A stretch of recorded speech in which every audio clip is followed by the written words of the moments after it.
are live in the studio, and we're late, and we apologize. Fashionably. It's all good. It's all good. It's season 5, episode 6, sponsored by Cognitive MTB. We'll shout them out a little later in the show. Today, pedaled his bike all the way from Oklahoma. Yeah. What I understand. Jared Calhoun in the house. Yo, what up, man? Thanks, guys. This is cool. Yeah. Totally. Appreciate you riding your bike all the way here, Yeah, dude. man. All Easy the way. pedal. Easy pedal. Yeah, it's not too bad. When you got an e-bike, I mean, you know. I do have an e-bike. See? There you go. Yeah, Scot Ripple. Oh, yeah. Co-host in the house. Yeah. Oh, man. So we should just like start the audience off with like the raw. I love that Naturally Gnar, it is very natural, and so much so we tell them the backstage stuff. Before the show, you asked if we had any questions for you, and I was like, "Oh, hell no, no way." I'm sure some stuff will come to mind. It'll come to mind, but like, yeah. I don't like. I think when we first started the show, we thought about like scripted asking questions, and every time we were just like, I don't really know.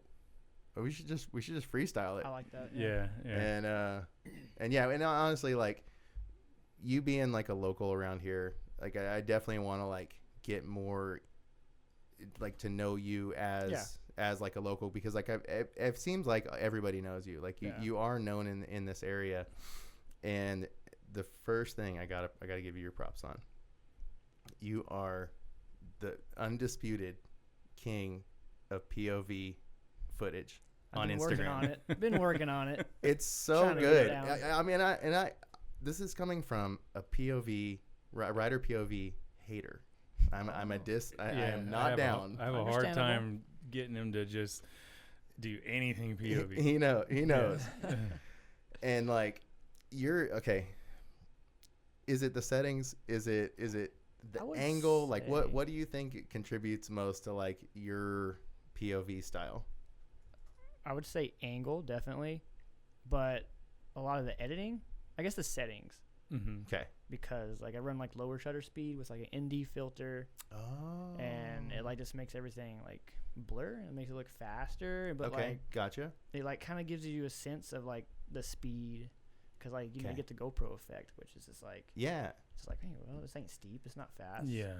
But I also think that if you're gonna use it, it does need to be entertaining to some degree. And like, really all of your GoPro footage is like eyes glued. Yeah. Like like most footage that I see POV, I'm just like, doom scroll next, get it out of here. Yeah. You know. Well, I mean, your skill level too on top of that. I mean, you ride fast. Anyways. Also that. Yeah. It helps when you are going fast, and then you amplify that with like settings and stuff like that. Yeah.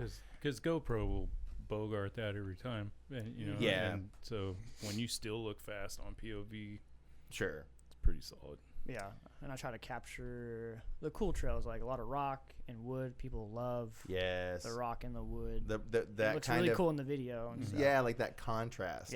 Yeah, I can totally trying to do that. I can totally agree with that. Yeah.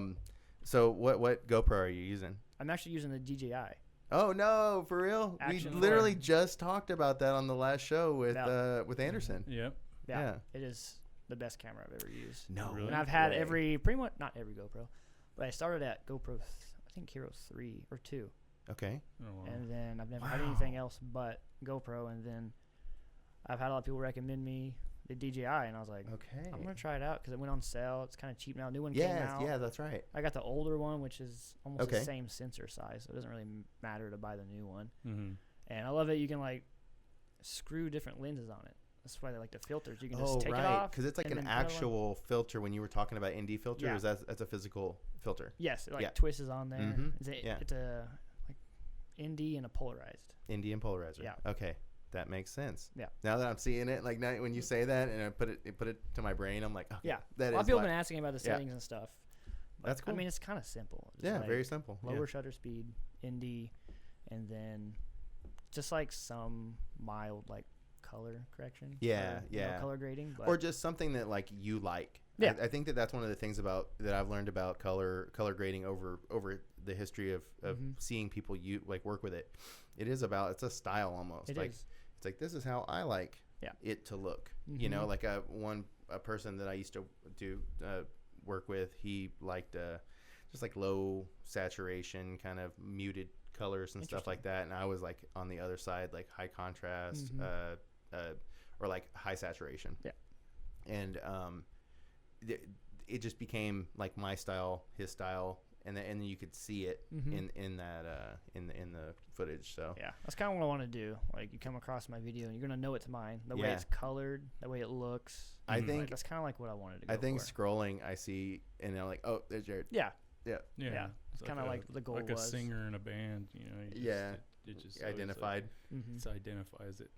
Well, and like that's another thing. So like before I met you, you had this like almost like this like Batman vibe. I'm serious. Like, it's like I never saw your face, but I saw the helmet and the goggle look, and I was like, man, there's just some badass on the trail. I don't really know who he is.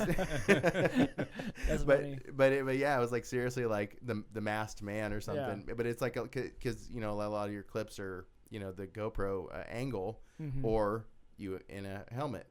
And so like I just always thought that was like a funny like aspect of like my perception of you. Was that makes you're just sense. like the masked man, the masked rider. I never really posted any face. Then my girlfriend's like, post make your profile picture your face. Right. Yeah, I'm the same way. I don't know if anybody even knows what I look like half the time, because I just do other things, but I totally get that, especially with POV stuff, because that's the only thing I have either, you know, unless he comes out with me or something, we'll kind of interlink, you know, other different footage. But if I'm just gonna film by myself, which I hardly ever do, that's all I have. Or you can just find spots to set up and keep running the same stuff, but I don't have the patience for it either. I mean, I like to session, and I think that's one of the things that, because I do like to session, it creates that you know, like tripod moment where like opportunity. We have this opportunity. We're sitting here. I'm gonna go ahead and pull out the tripod and get some angles. You know. So, but like with like the style of riding that you do, because you're going out so far, you're going so fast, you're doing so long of lines. It's not like free ride where you're getting a trick or something. You know, like you have to get footage of yours. One of the best, honestly, as far as me seeing you ride, best opportunity recently was Anderson. Bent drones at the is it Tennessee Nationals? Tennessee Nationals, and then Rock Creek in North Carolina. That was the other one. And and we talked about it on the show too, specifically about your line, was that like getting to watch your technique top to bottom with a drone shot was really cool. That was really cool to actually watch that, because I've had it like on enduro races with him, just regular riding, but I've never actually had like a drone clip from like a downhill race. It was really cool. So that being said, have you watched that clip in like in the process of like training or mental like I was watching it. I watched it a lot of times, just like where my bike was landing compared to like Asa and all the other dudes he filmed. Right. And it's like where they're getting speed at and stuff. That's kind of like what I analyzed it. It's like, where am I planning my bike? Where am I pumping? Where are they pumping? Where are they getting speed? It's kind of like, so it's really it's helpful. It's a huge Super benefit, helpful. and it's even helpful for like someone like me that wants to improve your skills. And I was watching your stuff, and I'm like, okay, I'm gonna try and emulate that, like how you're railing a berm or something, because I'm trying to learn how to do that better. You know, and that drone perspective just totally different. You know, and it's helpful all the way around. I mean, you know, another angle that I watched, I cannot remember who the clip was, but I found some footage of somebody that shot you on it was like the last, the drop to the big jump. At the end? Yes. And you were flying down, and they were down low.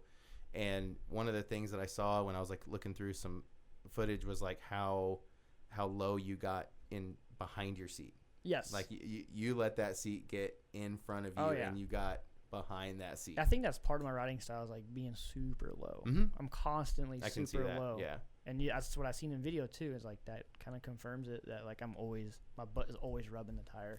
I mean, you were legit like 100% behind the seat. Yeah. But and I don't think it was like a matter of like you know like the bike size or shape or geometry or something. It was like you put yourself in this like steep, you know, aggressive angle. So yeah, I always find myself super low. Yeah. How tall are you? 5'7". Okay. Yeah. So I mean, like that's another thing too. Like, do you see like in racers, do you see like height, weight being a preference? Oh, 100%. Or like a bonus or something like that. Like you see shorter people going faster, taller people struggling harder. Yes, like a good example would be the U.S. Open course. Okay.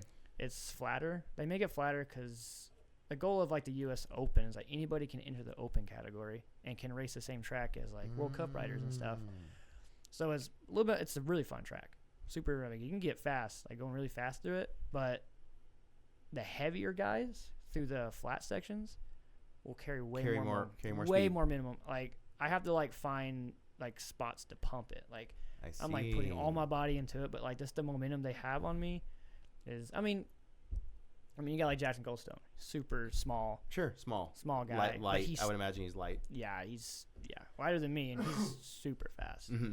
But yes, definitely like bigger guys, like on flatter tracks, can carry momentum faster. That's why I like steeper tracks, because like I'm a smaller guy. So I mean, at that point, does it really matter? Oh, right. It's like much? That's why I like a Windrock. I love Windrock. Always loved the course. My best results have always been there. Gotcha. So is that part of your strategy, like looking who you're racing against and just like their build and stuff, and with certain tracks, or you just go and race? I just go and race and then just figure it out. Yeah, that's good. No, try to figure it out. Just curious. Yeah, I mean, I don't know. Now that you bring that up, do people like strategize? Like, I mean, when I go to if I go to U.S. Open, like my mindset is like find speed where you need it, like like just find speed everywhere. Find every little pump you can pump, pedal where you can pedal. And then at Windrock's mostly, like it was dry practice and seeding day. And it was like, you can't go too fast, like, cause like your braking points, if you brake too late, you're blowing past the line. So it's like not really pumping and finding momentum. Sometimes it's like trying to find a good braking spot and not blowing past your line. Gotcha. So yeah, that's it's interesting. I've never really what's that? I've only raced one time just for fun, but you know, it's pretty fun. Yeah, you go. I'm just gonna have fun. You know, even just beginner stuff. You know, I'm just doing it for fun. But once you're in it, you're in it. I'm trying to go as fast as I can. Exactly. There's no way around it. I can't do that. Yeah, it's hard for me to go into a race and just have fun. Yeah, I mean, I'm gonna have fun. Yeah, no matter what. But so you said you raced Windrock more than once. Oh yeah. Yeah. How far is that from here? Well, like 10 hours. Okay. Yeah. Gotcha. One of the things that we were talking about before the show is we were like curious how it like how you get to each one of these races and like how you choose like maybe races that you would actually get in, or even series that you would enter. Like, do you are you willing to just go like all over the country, or? Yeah. I think this year I strategize my races more. Gonna like just go to the Monster and the whole Monster series. Gonna try to make all that. That's like the number one goal. And where does that go? So we went to the last race. Rock Creek was the first one. Okay. And then my next race is the Monster. It's in Mountain Creek, New Jersey. Okay.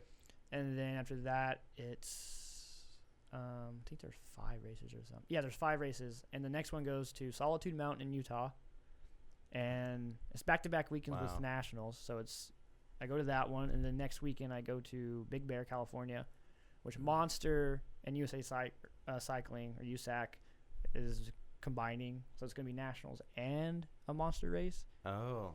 And then the last one is in US Open. Where's the Big Bear one at? California. No, I mean, is it a Snow Summit or? Do you know? Is it like a ski resort one? Yeah. Oh, okay. Yeah, it's like southern, I think. Yeah, southern California. Yeah, and I've super dry. ridden one of those. Yeah, it's real dusty. We've been, if it's the one we've been to. There's only two. There's Snow Valley and Snow Summit. Oh yeah. Super dry. I think Snow Valley's got the more gnarlier stuff, and it's a lot more dusty. But Snow Summit is more popular, which is everybody riding. Yeah. Okay. But, and I imagine, and another thing that I noticed with Snow Summit is like it's more like they get more into events. So like I know they did like one of the things that I saw was like the pump track World Series, like Kyle Strait built the pump track like on the slopes, like which was pretty dope. And then also like all of their like the elevation is super large. Like, so you kicked off the year pretty busy, man. You've been racing like every month, huh? Yeah, like I've had all month long almost. 4 races so far. I was looking at what's the Roots and something? Oh, Roots and Rain. Roots and Rain. Yeah. Yeah, and I was like, man, he's racing all of January, all of February. I'm like, busy man. They started early this year. Did they? Yeah, like February was crazy. Oh, rad. Yeah, I was in Rock Creek, downhill southeast. Man, that was a lot of fun. It was a little cold in the mornings. It was literally below freezing the first day of practice. It was like 30 or 28 degrees. Jeez. Oh man. But, I mean, I wore layers. I knew what to do. You knew what to do. Yeah, so I was like, and all the barometers like, I'm freezing. Like, well, bring some layers. Plan, bro. Yeah.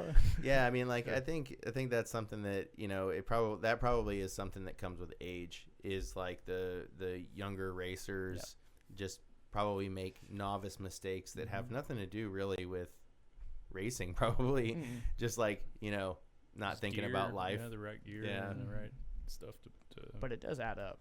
Yeah, I mean, even little like creature comforts, like there's like, I mean, I think of anything, like, you know, you have all the proclivities that you have, and when you go on a ride, and then you go out and you're like, oh man, I'm so glad I did this, you know, and you just say it to yourself. You don't tell anybody, but like you're like, I'm just so glad that I did that before I left, you know.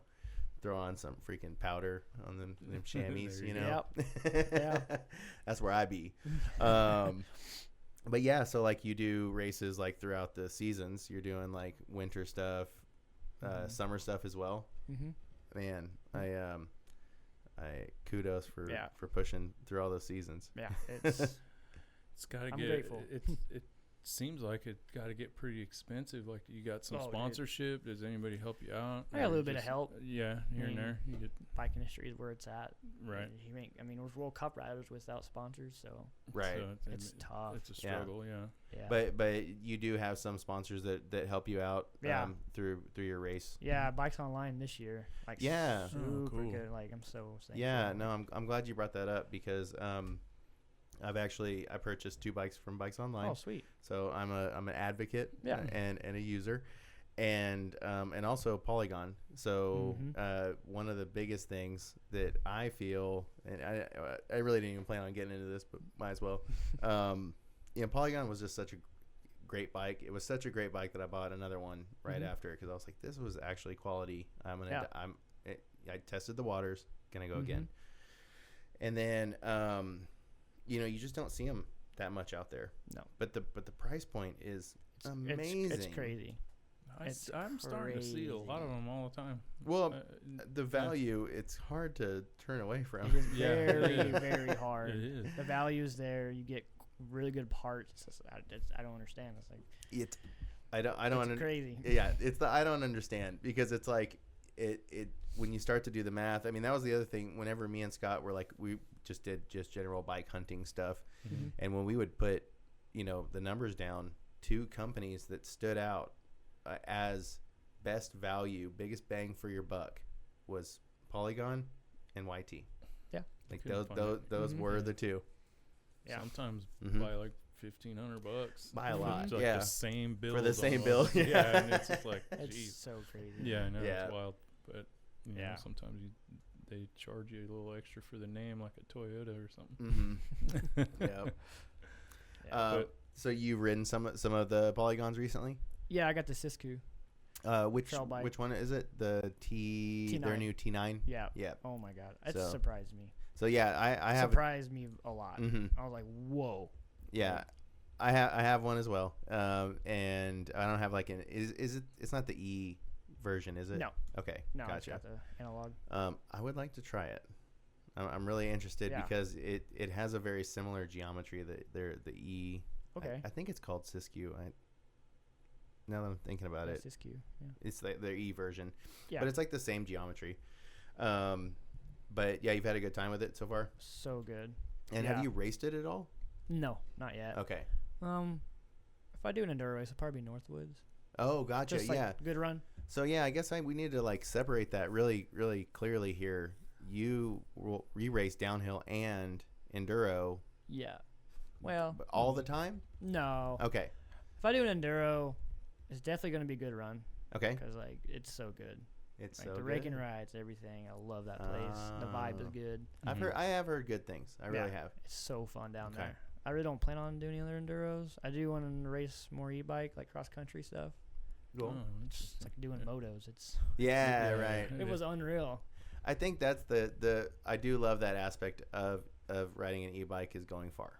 Like that's something that I can't turn that down. That's amazing. Yeah. I've been loving it. Going the distance. But yeah, so like so what bike do you race for your downhill bike? I have a Commensal Supreme V5. Okay. Yeah. Gotcha. Was that a sponsorship bike or is that something that you chose yourself? No, I chose it. Okay. Gotcha. Yeah, I had a V4.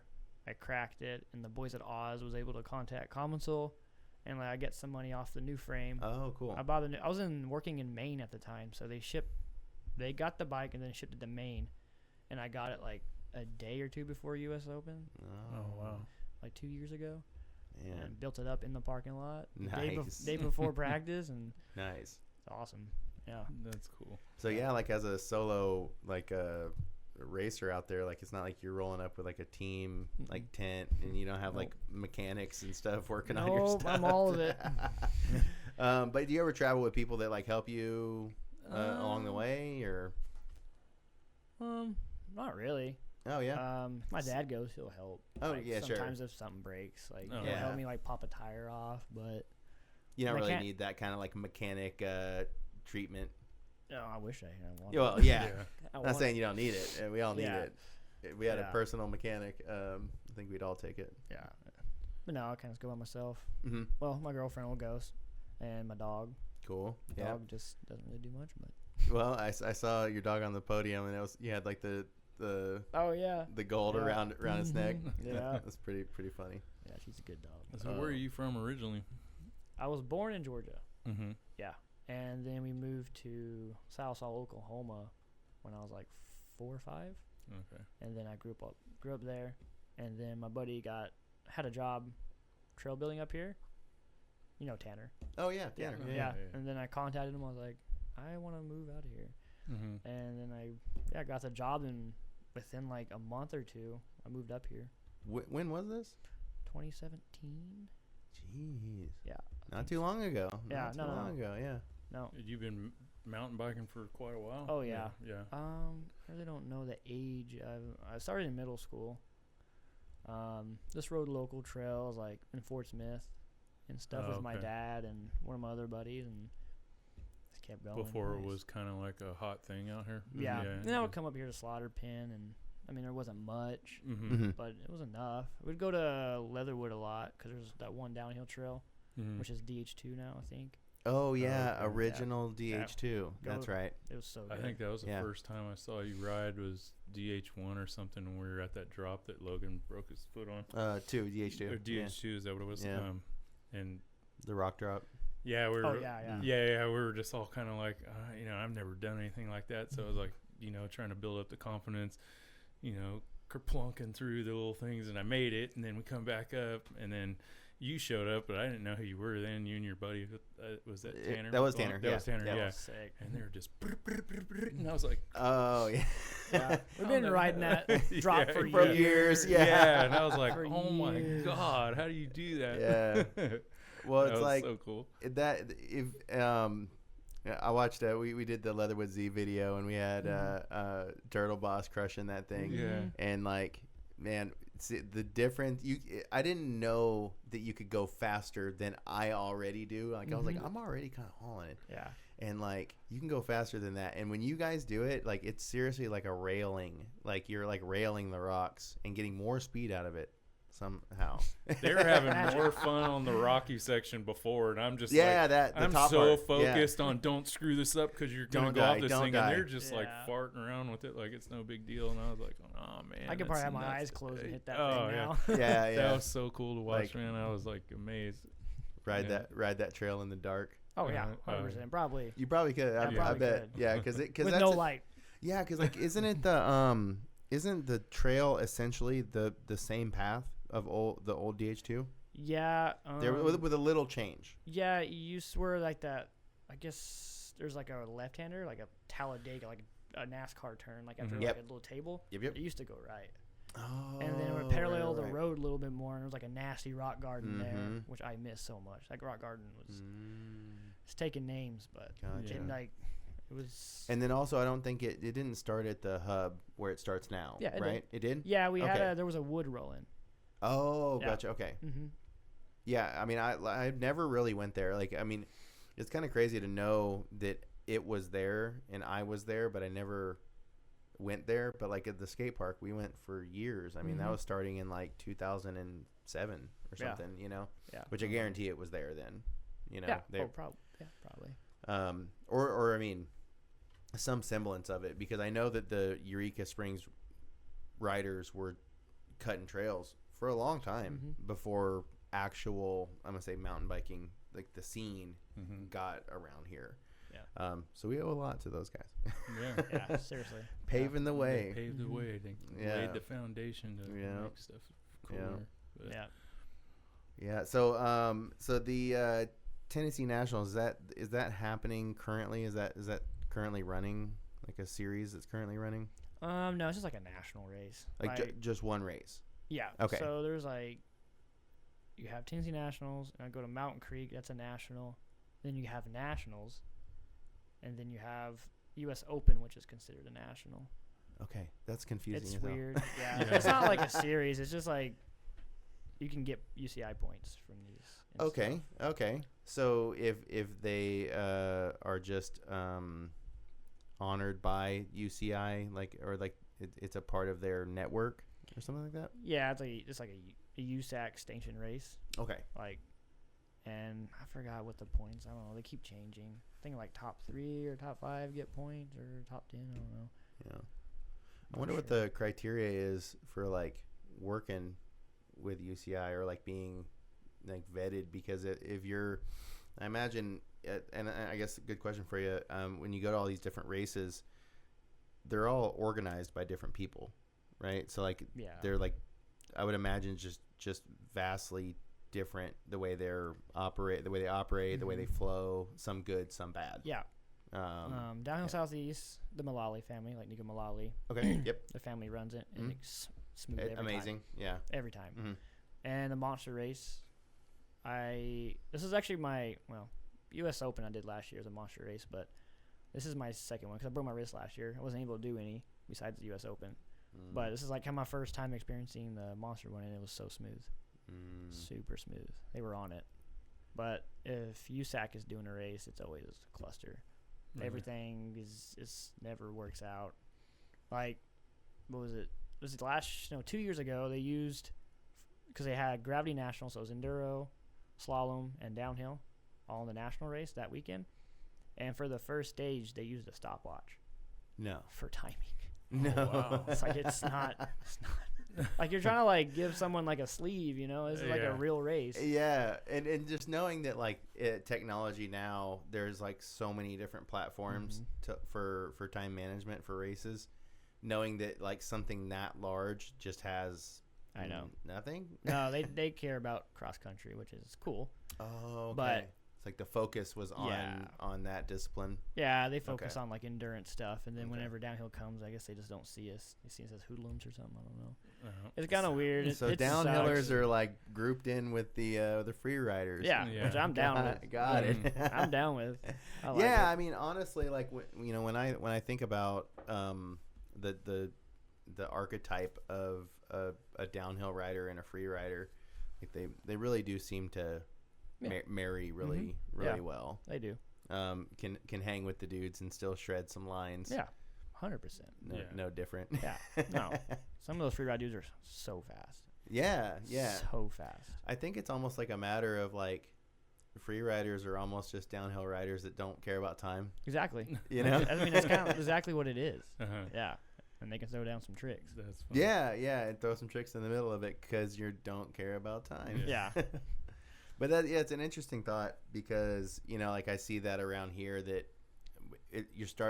as this area is growing, we're starting to develop more rider types and more cliques are developing. But in that, there's like, I mean, we were talking about it the other day. Like I'll see groups of riders and I've never seen any of them. Yeah. And you can tell they ride all the time and they're like, but they're just riding some other stuff, some stuff that we just don't ride, trails that we don't ride. But that's cool. Yeah. I kind of like that element that Northwest Arkansas is getting. Yeah. Right now. Yeah. Do you get a lot of time to just casually ride, just do your own thing, like a leisure thing, like where it's not race related? It just seems like you're racing so much that you just in the middle of the year is kind of hard. Yeah, but then you don't want to get yourself hurt just doing stuff either, so you got to kind of I try to like cool out a little bit, pick and choose my poison in a way. Right. Yeah, like there's some gaps I like. Well, I mean, if I do it, cool, but if I don't, I'm out for the season. That's like that. Yeah. Yeah, it's like risk versus reward means a lot when you're doing the thing that you're trying to reserve yourself for. Yes.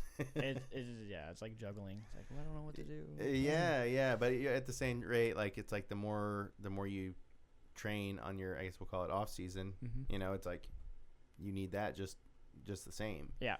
But you know, I would imagine that like, well, I guess let me ask you this, like I see this with hardline, that a lot of the jumps that like they have like these huge gap jumps in hardline.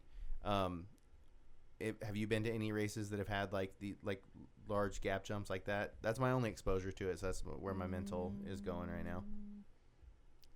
I don't know about gaps too much. I mean, like the hardline stuff looks like it's massive. If you fall in it, you're going to the hospital. Yeah, I don't think there's anything like that on like the race courses too much. Like gaps like that. Yeah, there's pretty decent tabletops. Sure, but okay. I mean, there's gaps that are being pulled through rock gardens and stuff that are stupid, but not like 90 footers or anything. Well, that sounds safer. Yeah, a lot better. Yeah. I mean, you took a spill just recently, right? And how fast were you going when that happened? Oh, that was at was that at Rock Creek? Was that POV? Yeah. It wasn't as much as a high speed. It was just, it's so weird to explain because you have these 3 big rollers. You used to be able to triple like some guys, but usually I just double roll, and then like it was a flat corner before like this gap you pull, and it's like probably 8 feet. And then I was just like cruising. I wasn't even supposed to go up for another run. I was doing a sight lap because I was seeing where if any ruts got moved or anything. Okay. And then I was just cruising behind someone, and then I just popped it. And as soon as I did, I just like went like this, just went over the bars and smacked my knee so hard on a rock, like I literally could not like walk. Oh, bummer. Yeah, that's when it happens too. Like And I tell myself that, like I did it this weekend as well, or last weekend. I thought to myself, I was like, I'm gonna do another run, and then I was like, no. Just if you're thinking about it, like I was good with my last one. Right. It's all good. Playing a reserve card is safe. I mean, it's like you do need to like save yourself from those times. Yep. Ride another day, they say. Yeah. When you're doing all these races and you're accumulating points and stuff, like what's the goal with that? I'm just unfamiliar with racing, so just curious. Like, does it help you get bigger sponsorships, or is it just more like placement in the mountain bike world of racing? And I think does that make sense? Yeah, I think it like that. Like more of just like I'm trying to like my overall goal is to like at least race one World Cup, or at least attempt to at least Do you have to accomplish qualify? Like you have to have a certain status to even qualify to be in that? So the best way to get into it is be on a factory team. That's like I guess not easiest way, but that's. And then I don't know what the points are anymore, but they reset every 2 years. It might be 60 points, 30 or 60 points, and then you can enter a World Cup. Oh, okay. That's UCI points. Or you can petition, because USA Cycling, they'll bring on, I think, 2 or 3 elites and then like 3 juniors. But you have to wear your USA Cycling jersey. But if you petition and you get on it, like you can go race a World Cup for USA Cycling. Oh, okay. Yeah. So that's interesting. That's like the 3 ways to basically do it. So which way, what path are you closest to? Petition will be my easiest, but right now there's so many people. Like, I guess a perfect example would be Richie Rude. He was on a factory team. He just wanted to race downhill. Right. And he petitioned, and obviously they're going to pick him. Yeah. Right. So like there's guys he was so impactful in the scene that you can't turn it down if he's asking. Yeah, and representing USA, I mean it's a no-brainer. Yeah, who better would represent? Yeah. I mean, I've had a few buddies that got on a petition and race, but cool. The goal is just and I think he got like downhill southeast overall last year, so I think that helped. This is being consistent and then getting decent placement in the overall. For Monster Energy, would be way harder because there's some heavy hitters constantly at the races. Yeah. But and then that's another thing too. I guess I would imagine that there's a lot more competition because the field is getting a little more saturated because mountain bike is growing, and so there's more people that are entering the space of racing. Yeah, a lot of young kids. Young kids, yeah. Oh my gosh, sure, it's crazy. And then like Rock Creek, we had people. I mean Tennessee. I guess Tennessee National is a better example. Is people from like Quebec and stuff. Like came down. Wow, came that far. People from Canada. Around the country. But and obviously, there's factory teams there because they were doing our SRAM team camp. So, they probably wouldn't have flew over for that race, but they were there. And it was really cool, like the full like bunk off team, and I think Trek Factory Racing, and a lot of it was great. A lot of big teams. Just brings in a lot of talent, and then it probably just makes it very that competitive. That much harder to. And I think with the Monster Energy prize money, it's really good. So it definitely attracts more talent. Yeah. So it's cool though. Yeah. So what are those like? What's like an average like prize pool for some of these titles you're going after? I think first at Monster Energy is like 3,000 or 4,000 for first place. Like per race? Yeah.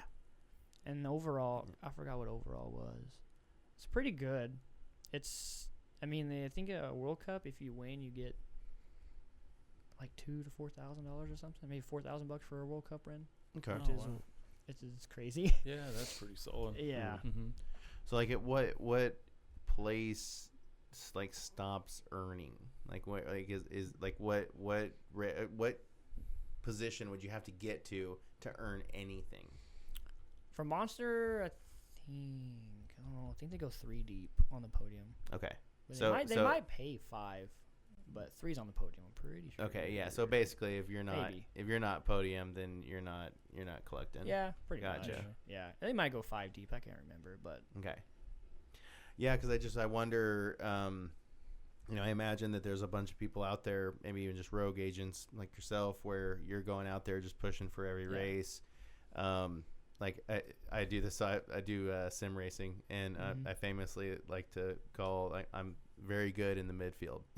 Like you'll always find me there, but I hold that midfield. I'm very good at keeping like 5th place. Yep. And but never really like winning. It's got to be like expensive after a while because you really are just like if there's no income injection into it from race results, like that's got to be hard. Yeah. Do you see people like drop out after like racing a few? Do you see new faces like cycling through? Yeah, you'll definitely see that. It just gets too expensive, and they're like, "Why am I even doing this?" And people just yeah. But I mean, it's expensive, but I mean, I enjoy it. Yeah, it's something I've always dreamed of. So might as well do it. Might as well. I mean, I'm kind of young. Kind of young. Yeah, starting to feel it. Pretty much, but yeah, you will. But yeah. You know, I just in thinking, you know, the travel expenses, the entry fees, you know, they're probably not a pretty penny either. No. It's about almost $200 per race. Really? Kind of like 175. Monster Energy is like 1 or 210 per entry. The Nationals is around 200 or something. Adds up. Yeah. Do you like go hard trying to pursue like any kind of sponsorship to cover that stuff, or you just go, I'm just gonna pay for it myself, not worry about it? Or I try, you know, send emails out, you know, like middle of the year or towards kind of the end-ish, but it's just hard. Yeah, right now. I'm sure super hard. That's why I'm grateful for Bikes Online, and the guy at Awe Suspension helped me out too. It's like go through my bike. Oh, nice. I take it in, then they go through the bike, make sure everything's good. And that's such a big help because I'm not the greatest bike mechanic. I mean, I can look at it and be like, I know what's wrong with it. Yeah, you're in my club, man. I can just go, man, can you just fix it? I don't know how to do that. I like that. I like doing that. Yeah. But, I mean, at some rate, though, like you said, you're out there by yourself. There's some stuff that you just have to take on yourself. Yeah. I mean, like, you, not that you want to have to maybe, like, build a wheel while you're out, but you might, be put in that situation. Yeah. I mean, usually what I catch myself is like changing a tire. That's about it. Yeah. If I crack a wheel, switch the wheel out. Switch a wheel. Yeah.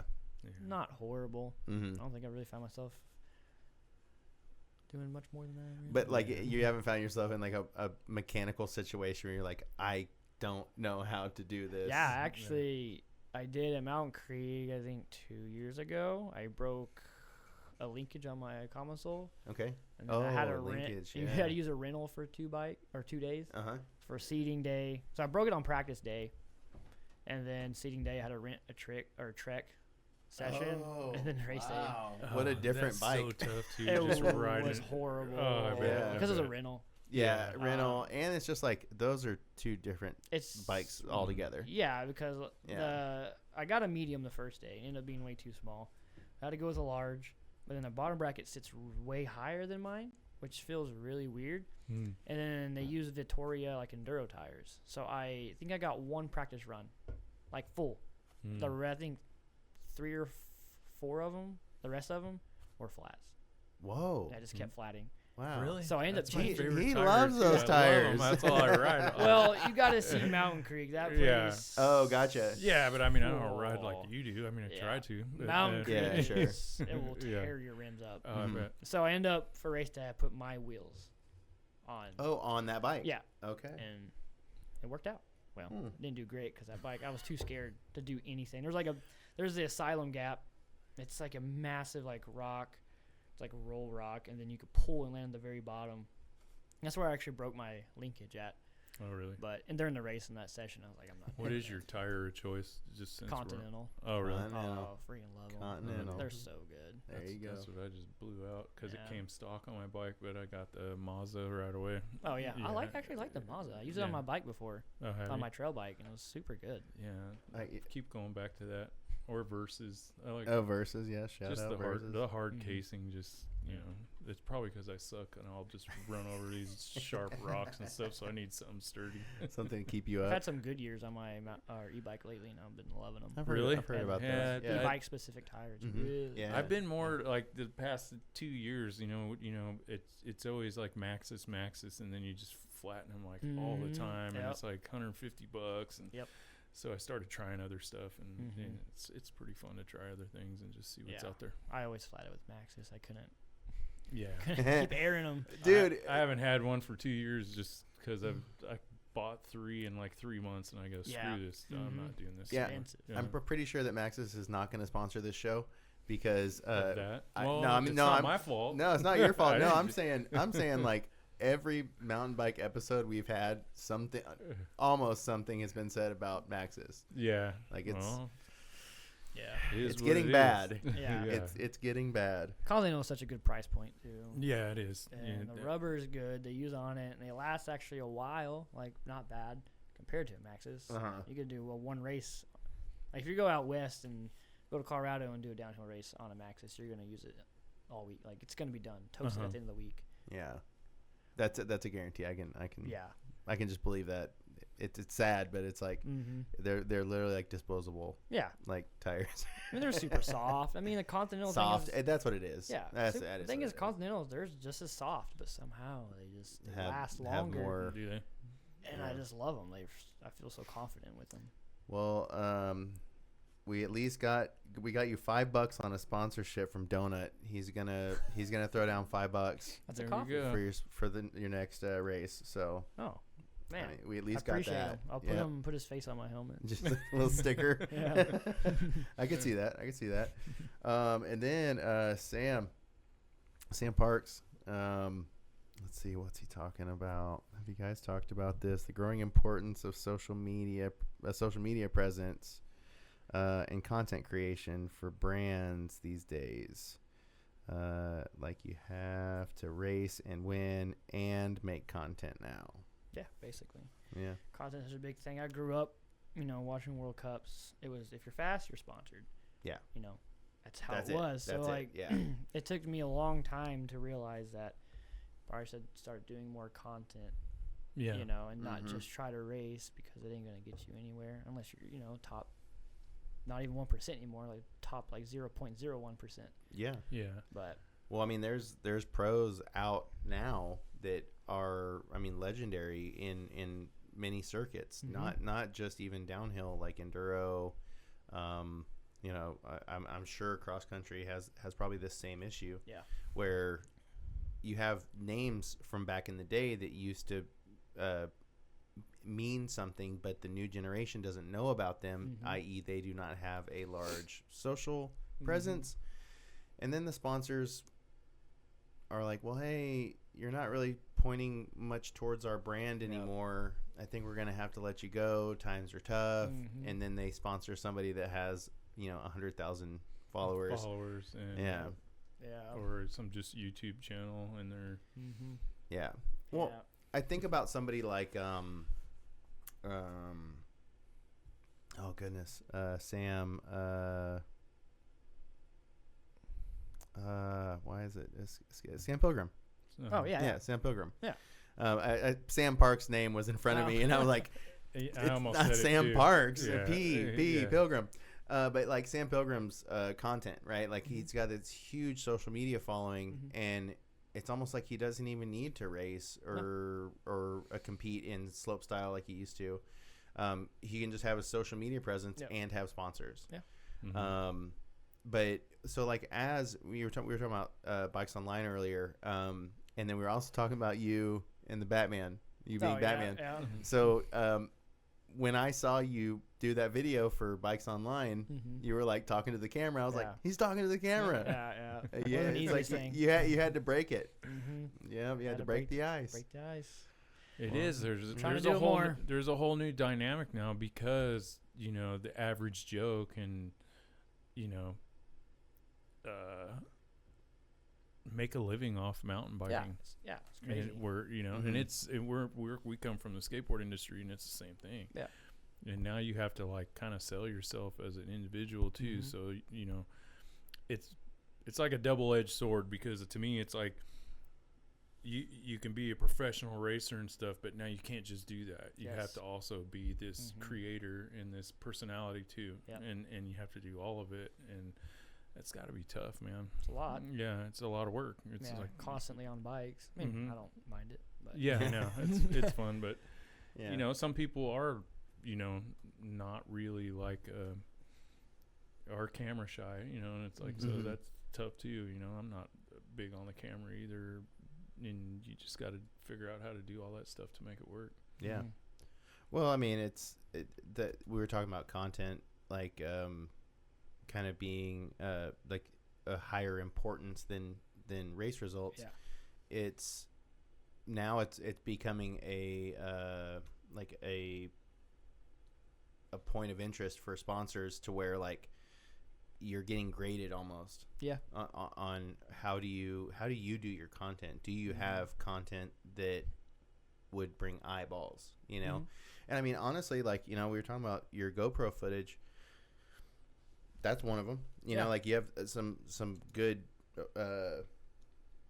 GoPro footage that I think somebody would want to watch. But it's like how does the brand get their name in the mix of that, you know? And so I just, as having a brand, I think about that stuff. And, what if we had a marketing department, you'd be like, all right, well, where do we stick? Where's our logo go? Yeah. But it's cool that you're working with Bikes Online now. A lot more opportunities to, like for content collaboration, I imagine. Yeah. A lot of room to grow. Yeah. It's going to be good. Yeah. Do you have any like job or like tasks with them lined up? Yeah. Or is it just kind of free flow? Yeah. I just like make some videos for them, and yeah, that's kind of it. And just be positive. Yeah. Be positive. Be positive. Yeah. Be positive about it. Negativity sells, though. You can be like that's true. Jake Paul or something, just be a total jerk. Yeah. I don't know if that works in mountain biking. Yeah, no, let's try it out. See everybody hating you all over, and then everybody's just focused on you, and you're making all this money. It's like I don't know. Such a weird concept. Trolling and mountain biking can work together. If that's going to be symbiotic or not. Only one way to find out. Yeah, you could try. You could try. I don't know if I'm going to be the one. No, I'm not going to do it. I probably won't advocate for it either. So yeah, like when you're around here, like what trails do you think gives you the most training towards downhill? Because there isn't a lot of massive grade in especially in Northwest Arkansas proper. I guess I want to say proper in the terms of like Bentonville average trails. And I want to add before you answer, just like working on your stamina, because everything's short here. And so when you're doing those races, I imagine they're a lot longer, especially Big Bear. You'll find out those. Those are long. You come out of there and you're like, it's like it's like stamina plus grade training. Yeah. The e-bike helps now because you can go full blast on. I usually do trail mode, and it's full blast the whole time, and you get arm pump, and that helps. Okay, but I'll like go to just any really downhill trail and just sprint, just like hammer as fast as I can, and I just do like a lot of sprints on the road, and mostly on a trainer during the winter. Yeah, like I'll do like 3 minute, like 80%. Okay, like pools and stuff. That kind of helps. Well, but what trails around here give you like what you need to really get your ups, like get gains? I'd say I've only been to Mulberry once, but Mulberry is a good spot. Okay. Yeah. Yep. Where Grant Rogers. Or Grant was working. Yep. That's a good spot. Is still working? Are they still building out there, or are they done? I'm not too sure. They're working on a few things, money and all that stuff. Yeah, because it didn't seem like there was much of a launch. No. Yeah. He's slowly trying to get it going, but I mean, I'll go out there. I'm ready. It's super rad. The trails are fun. I mean, it's pretty short, but longer than you get here. Okay. And then they're fast. Like he built them for people to come out there and ride and kind of train, get some speed. Yeah. But other than that, I would go to Clarksville, Red Lick, some good trails there. But I keep hearing that. We just haven't been yet. It's so fun. Yeah. Yeah, I love that place. But if I really want to, I'll just go drive the Windrock. Oh, gotcha. Do that. But it really isn't much. I mean, sometimes I go all off season, not touch my downhill bike, and first race is my first time touching it. Wow. Oh, wow. Yeah, that's scary. I mean, I rode the downhill bike maybe 2 or 3 times, and that's like I went to Mulberry, and then rode some goofy free ride stuff, at Bella Vista or whatever. Okay. But that's really about it. I'm going to a race, and I'm like, well, here we go. Man, that's pretty ballsy, dude. Yeah. But like, I love the downhill bike so much. I feel so comfortable. As soon as I hop on it, you're just so comfortable. That could be something. I could see that being something to it, because it's like when it's so comfortable to you and you sit on it, you're like, oh, good. Like that that lock in hits, then you can just ride like you would. anything. Yeah, the only thing is getting up to speed on a downhill bike. Yes. Like you can feel getting like you're comfortable going fast. with the speed. Yeah, you can feel like going fast on a trail bike, but like feel like going fast on a downhill bike is like so totally different. It's so different. Oh, okay. Well, the speed is like what always gets me. Like every time I get to a race, it's like first day, I'm just like, whoa. But then you start watching everybody else. You start following your friends. And you're like, oh, this is like the speed I need to be at, and scary. Well, so that's the best feeling. Right. Was it Windrock? Is it Windrock that has that the drop to that big jump, that big step up? The big wood drop. The Ripple. Yeah, that's right. Yeah. Dude, I gotta ask, like, the speed coming up to that step up. It seems like you're cooking. You're cooking for sure. But they have. Like the right regular lip and have a left big lip. Yes, I saw. But the right lip's super mellow. So I saw you suck that one in, like you pulled that one in just and floated it super hard and just like ET and just land and go. But yeah, it's fast. But the lip is so mellow. Same with Rock Creek. Okay, like, that jump is pretty mellow. You're coming into it hot, but you can just like kind of just cruise up it and. We had another question from Sam Parks. He said he actually has a lot of questions. Yeah, he does have a lot of questions. Hope he's doing good. I know he's in. He went to he's been in the hospital. He's got some questions on your training strategy. How much is just seat time versus regimen exercises and time in the gym? Off season, I would wake up and do my workout in the morning. It's usually around an hour workout, just depends on the day. And then super hard in the winter. You have to just do some night riding. Right. And then night ride, but it was mostly just working out. And, like, seat time would come every once in a while, probably on the weekends. And it's super hard to train because there's nothing really here to train.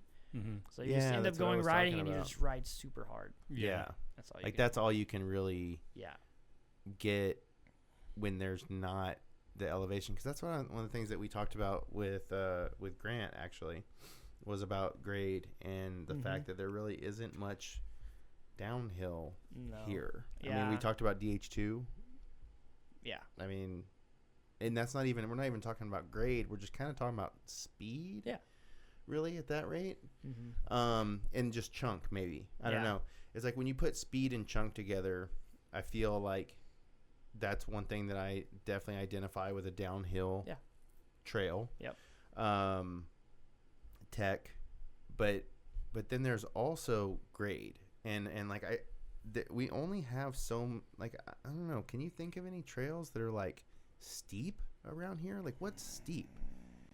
It's got some distance to it. There's just I mean, I think maybe there's like short stuff sometimes. Deliverance kind of like it's like it's got some steep spots. Yeah. But man, I'm struggling. Yeah, it is hard. I mean, you go to tough. Like, I try to explain to people this. Like, a downhill track is so much different. Yeah. It's so much more gnarlier. It's like, I mean, it's super wide too. Okay. It's like downhill tracks are super wide. Okay.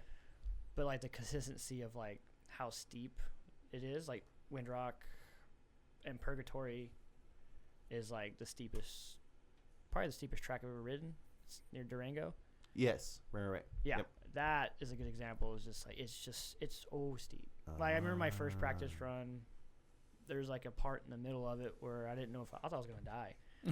I've never ridden anything that steep in my life. Really? I just came down to it and it's like brakes are not doing anything. You just have to there's a catch berm at the bottom. You just plow through these roots and just like. You just hold on. Yeah, but you get used to it. Yeah. You get used to it, and over time, it's good. And it's really hard to ride here.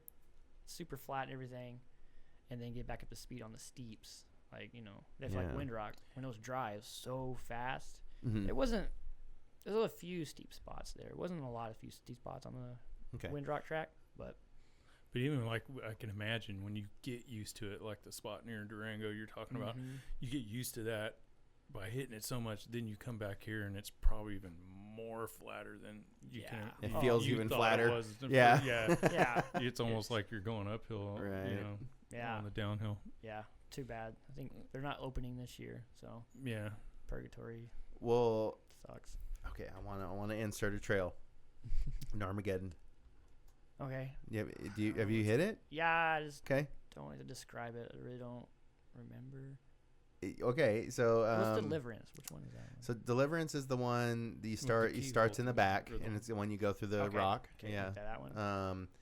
And then Gnarmageddon was the one that if you're at the statue, that you go uphill. Oh yeah, that. And you turn left. I haven't rode that in years. Yeah. There's steep spots in that one. It starts out super steep, and I mean it's like kind of like a rake and ride sort of setup. So yeah, I've seen someone, what did they break? Collarbone or ribs or something. I'm like, there's that steep, and then after like hard compression. Yep. That's probably honestly the steepest. That's trail. one I was gonna say. Like it's kind of scary. I actually don't know if there's.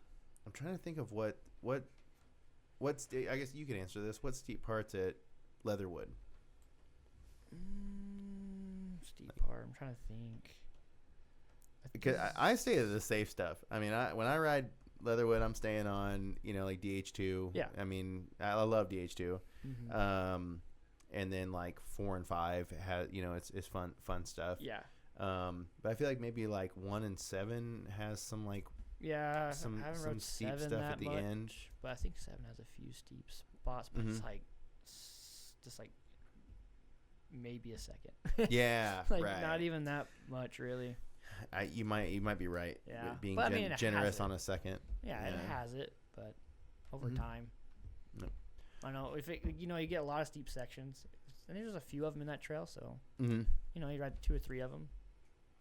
Hey everybody, it's Scot Ripple, Gnarkansas. Let me ask you something. How many times has your gear straight up bailed on you mid-ride? Rips, weird fits, the works. That's why we're stoked for this episode's sponsor, Cognative MTB. If you want gear that keeps up, hit up Cognative MTB online or check their shop in Hendersonville and use code Gnarkansas20 for a killer discount. Find them at www.cognitivemtb.com. Cognative MTB, right on. Is that dude done yet? Yeah, is that dude done yet? Jeez. I did pretty good. Yeah. All right, but yeah, so yeah, like I think when it comes to training, like that was one of the things that I was probably most curious about was like the fact that we don't have steep grade for you to just train on regularly. But I think that, like you said, you have this push mentality for your training. It's instead of like downhill, you're just like, I'm just going to get the grind on the whole time. It does it pretty good. Yeah. Physically it does, but like mentally, when you come to the steeps, you go to the races, like it's kind of hard at first. It's like, this is like crazy. But then you start getting used to it after like usually mid-practice seeding day, qualifying day. Usually when you're like, okay, everything's starting to connect. But you have to hit it a few times, like the trail a few times to like really get comfortable with that speed, I imagine. It's speed's so scary. The guy, what the big guys are going, it's insane. Yeah. So, but I mean, at least we have some trails here that you can keep speed on. I mean, I really think about like runs like Fireline. Yeah. Where like you can maintain speed on that one pretty good.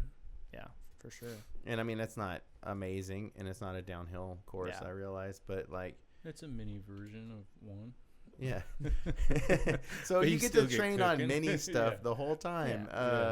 Instead of like we have the same problem with skateboarding, where like we would go and we would skate areas like Denver, and we would come back here and we'd be like, man, our transitions are so small. Yeah. And the things that they ride on normal basis is huge. Yeah. And so like that's probably another thing that I would imagine that you run into is like the locals of these places. Yeah. Does that happen every time? Pretty much. Yeah. Because everywhere's got their local. Yeah. I mean, their local shredder. Yeah. We race. I mean, I race in the southeast, most of the year. And there's kids out there that, I mean, they're out there the whole week before, say, like Windrock. They're out there the whole week hitting almost the same exact trail. And it's kind of a disadvantage, but it is what it is. Yeah. even just like the Arkansas Enduro Series, you know, you go to the Little Rock and all those guys are it's like easy peasy for them, and you know, it's vice versa. They come here and we're riding this stuff every day, just every weekend. Yeah, you know. So. Same with like Europeans, like the stuff they ride over there is they have so much. Just way it's different. So abundant. It is actually crazy how abundant all those good trails are. And that's why like USA like riders kind of struggle in Europe. Oh, right. How steep everything is. Oh, like, I consistently bet. Steep. Yeah. So you're like not trying to like, you know, pedal. You're like trying to slow down the whole time. Seems like stuff in Europe too is a lot more like wet environment too. Is that? I'm just thinking like when I watch videos and stuff, it always seems like it's wet, especially like, you know, UK and stuff. Yeah, definitely UK. Yeah, UK. So, I would say for and sure. You come out here and it's like, I'm sure there's wet spots, but like you go to Colorado, Utah, California, everything's just super dry. Super dry. Yeah. Southeast is pretty wet, but yeah. when you actually get into the mountains, like Colorado's super dry. Every time I race in Colorado, it's just dry, like dust. Yeah. And then when it rains, super hard afternoon showers. It's like, oh, cool, you have a good track for like 2 runs and it's dust again. Is that do you get a lot of experience on that type of stuff? Like when you're going to Big Bear, I mean, it's so dusty. Different than here. Yeah, like it's super. That's where I started. I moved here from San Diego, and that's where I started mountain biking. I used to live here before a long time ago, but he got me into mountain biking there, and everything's dusty there. Yeah. And then when I came here, I was like, oh my god. I'm gonna suck when I go back because everything's so good, but I didn't. I was actually better, but it's just different. Yeah, it's so different. We do have loose. Like we got loose. Yeah. So I mean, we that do. might help. Yeah. And also too, that's what's an interesting part about this area is that we have like that. We have mud and we have dust. Yeah. You know what I mean? Like we get. It's in between. We get both. Yeah. A little bit of both. Yeah. Well, and I mean, I think I attribute it to this area. Actually, we have 4 seasons. That's one of like the things I always like tout about Arkansas being cool, is like you get to experience all 4 seasons, and then in that's all 4 seasons of riding. Yeah. So you get like that muddy time, you get that dry time, you get the sweet spots. Yeah, you know, all that. You really do. Yeah. Never thought of it like that, but yeah, you do get all of that. Sam Parks wants to know about gnarly feature. When and where most gnarly jump, drop, chunk, anything. Here?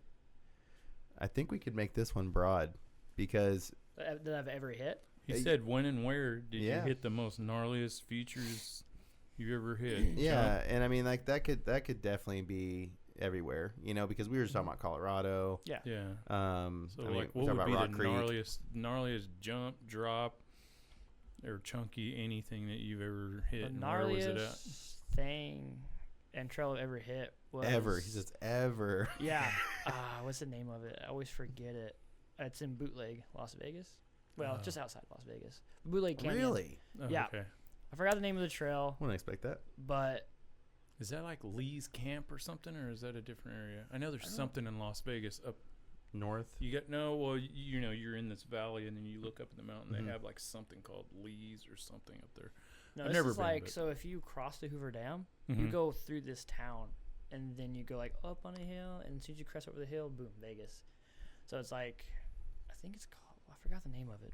Maybe Henderson or something. I think it might be Henderson. That's around. That sounds. Yeah, that sounds right. Yeah. And there's no trees there. It's all like volcanic rock, super sharp. It's like I quit. I'm not zero. I want to go there and ride again, but I don't want to race that place again. I mean, I might in the future. It's very scary.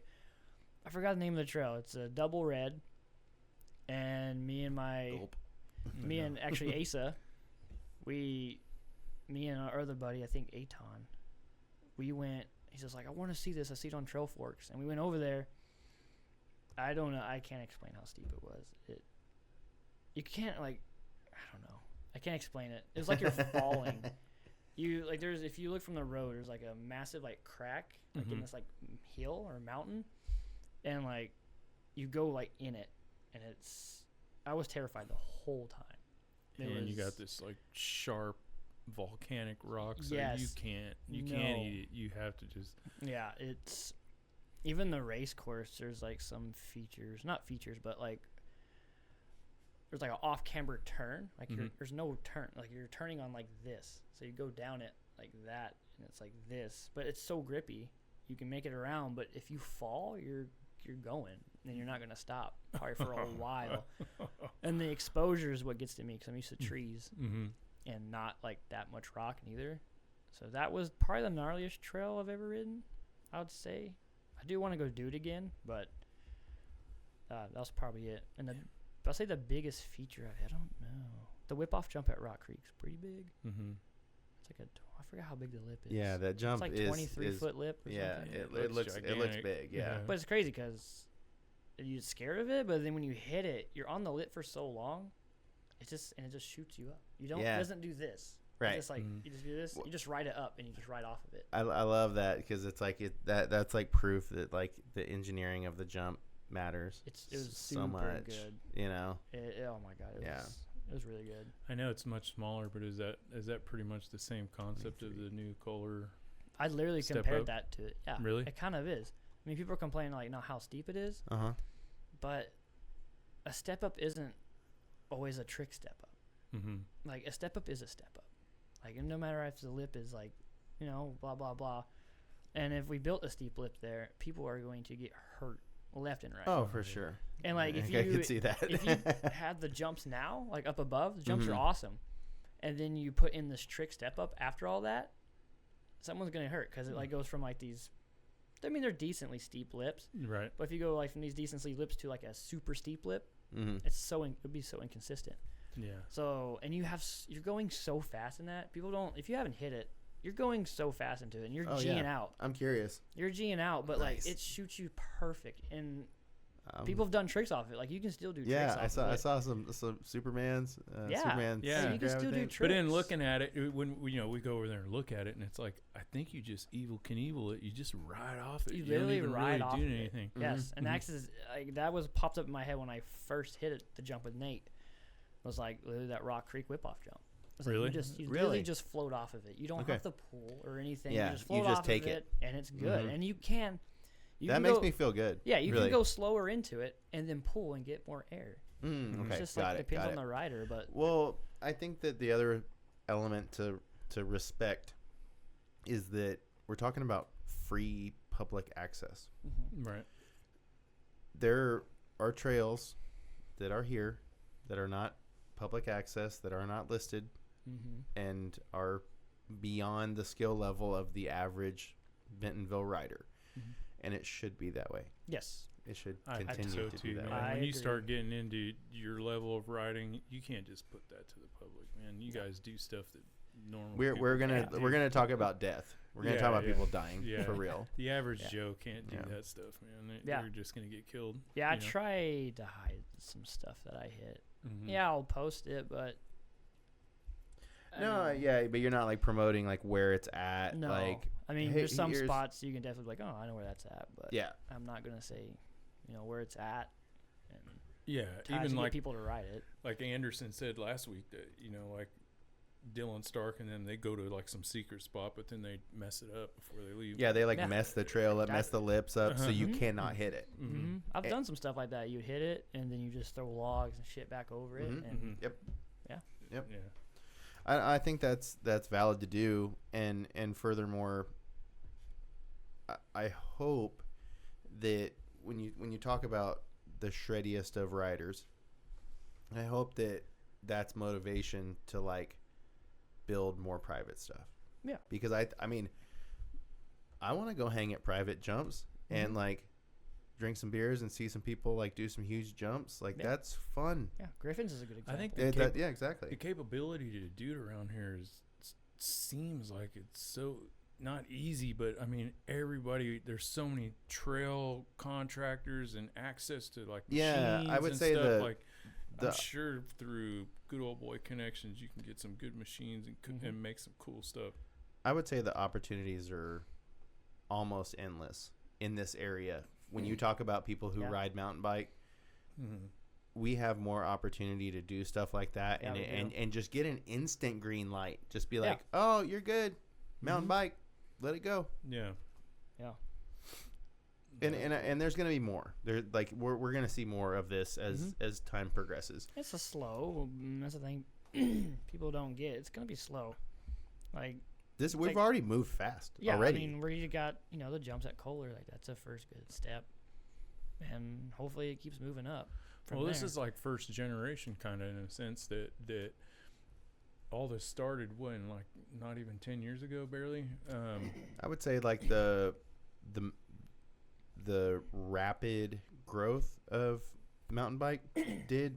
Yeah. So you're have that. Yeah. You're gonna start seeing the products of this environment, and you are starting to see these 12 and 13-year-old kids just kill it. And it's like, so they're going to need that, and I think it's gonna start happening. I think of Benny.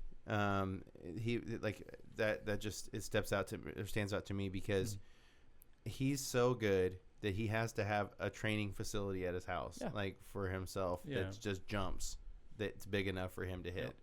And then, I think I saw him do a Superman on that step up. Yeah, the guy I was very much mentioning. Yeah, did a trick on it. Yeah, and so it's proof that stuff can be done on it. Yeah. But also I would probably say that for him, the kind of jumps that he needs to ride, the public shouldn't ride. Yeah, 100%. And the pool's growing here because it's just developing so many riders to that level that that those guys are going to have a private place to excel. Because they're just not going to excel with the stuff they make here, which is gnarly for someone like me or just tourists coming in. But I don't know. Something's going to start happening, I'm sure. Well, a good example would be, to me, I'll shout out Sunset Ridge, sounds familiar. Missouri. Gibby. Oh yeah, he works with us. Yeah, like his parents. I haven't been over there. Spot, that spot. That's what it's called. Yeah. Yeah. And I guess that was like they needed to formalize it in some way. But that's essentially what they're trying to do, is like a private training grounds that is kind of like a key park in a way. Like you show up, you have key access, pay a fee, and you can just come there anytime. Yeah. But those places need shredders that are constantly down to help. I think about what's that place, St. George? Yeah, like those jumps. Utah? Yeah, I think so. Yeah. And like you see these huge stacked lips, just like super tall. But those stacked lips came from the shredders sticking around. And then I got to shout out Hand Cut Hollow jumps. Yeah. I haven't been there in a while. Yeah. It's a lot better. It's a lot, dude, and it's steep. Like those jumps, they look steep. It's like a wall. I'm looking forward to giving it a college try, and it's gonna be tough. Like it's different. The real dirt jumps are different. Yeah, I can't do that. They're just like come in the third. Yeah, it's a wall. But like I think I can get to the third jump before I'm like, oh, I'm gonna get hurt. You're BMX, so you yeah. So like you definitely have to have like a jump style. Like you really have to, because they're vert. I mean, like you are like vert, shooting up, and it's I think of all of them like dirt spines. Yeah. Like you just got to think of like I'm just going right back down, and you got to force that. Shape. Yeah, you got to nosedive thing. Yeah, that's the hardest part to get comfortable with in just mountain bike. When you pull up, I mean, when you go down, you're initially gonna be like the harder you pull up. That's right. So you do need to send it up. You do. And actually, we were talking about Benny. Like I saw a line from him hitting that recently, and that was actually one of the recent clips that I saw. That I was like, man, they've been putting some work out there. And it's a bunch of those kids, a bunch of the young kids. Yeah, a lot of people out there that are just doing it because they love it. Yeah, it's really cool for sure. We used to there was a dirt jump spot out here for a while called Zero Mountain. Yep. And it was never went, but Tanner's went. He's talked about it. It was cool. It was really cool. And there was a revival that we were involved in with Ted Huey not too long ago. Yeah. I mean, I would probably say like a couple of years ago. And it's just that spot was just doomed because it's a flood. Yeah, it always gets flooded. Mm-hmm. And those are the spots that you're going to get for permission build stuff. But that spot was true DIY. Like, and I don't want to say that the hauler isn't DIY, because it is. I think it's dudes doing it, but it's in a way that it's permission property, and it you get a tractor out there every once in a while. It's funded. Yeah, but that's good. I mean, like that's it. Ask any dirt jump spot, hey, would you like a tractor every once in a while? Just maybe we drop off a load of dirt for you. Sure. Oh yeah. They'll be down. Yeah. They'll be down. Yeah. But talking about scenes, like we had I think it was I'm trying to think of the first time it happened, but we were when we did the NWA Downhill Revolution episode. Yeah. And we were talking about the downhill scene here being kind of small. Very. Like, yeah, it's growing. Okay. A lot of Groms are in it now. That's good. A lot. Most of them are. They don't really race enduro anymore. Kind of just focusing on downhill, which is really sick. Yeah. I mean, is that like a natural progression, like a step up? Like you race enduro, then the next step is downhill? I could see that. Yeah, okay. Definitely like being from here. I could see that. But enduro is kind of dying. Downhill is getting all the money, a lot of money now, and a lot more attention than enduro. Is that because of like the spectacle of the race? Like, is it just because it has like more eye candy? I'm just trying to figure it out. That would be a good word for it. I mean, like I said, Richie Rude. Yeah, it's way more fun. Yeah. Like Richie Rude. He's racing a lot of downhill now. Yeah. So, I mean, enduro ain't gonna die, but it's also super hard for coverage. You can't live stream an enduro race. Man, I shot one enduro and I was like, that was the hardest thing I've ever done. Yeah.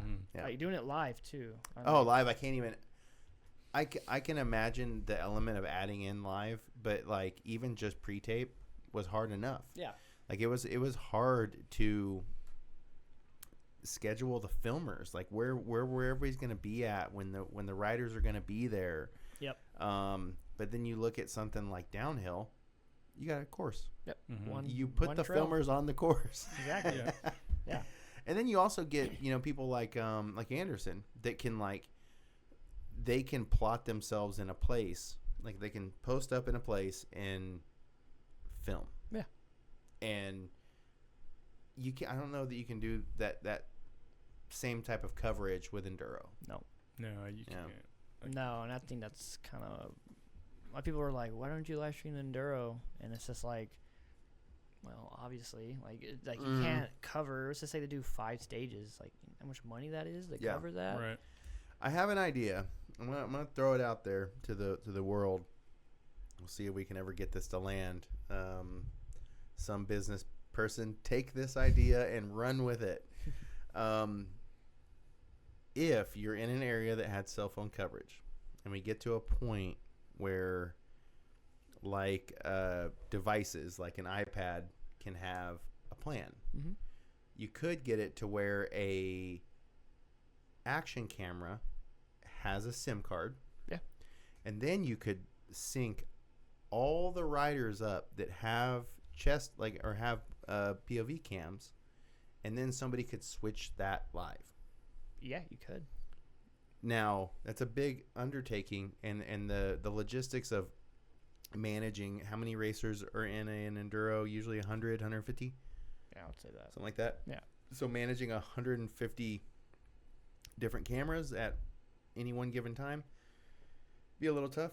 Yeah, a little bit. Yeah, a little tough, but you could. Money. Yeah, I wouldn't take the job. But I can see actually, people can see this in my shot here. So you have this like a multi-view, but if you could just imagine a multi-view of 100 just like cameras. Multiple screens. But it could happen. It could happen to where I want it to work for them, right? So it's like, you brought up a great point there, because it's like, how do you capture it? How do you make it to where it's effective? Yeah. And then if you could just have a film crew manage the action cameras, and then switch in a few different views here and there, I think that's enough to get some good shots, to get something that people would watch. It'd be worth trying. I think so. Cool. DJI is probably the company for that. Yeah, I would assume. I mean, quality's good. Yeah. Well, we're ready for your sponsorship, DJI, whenever you're ready.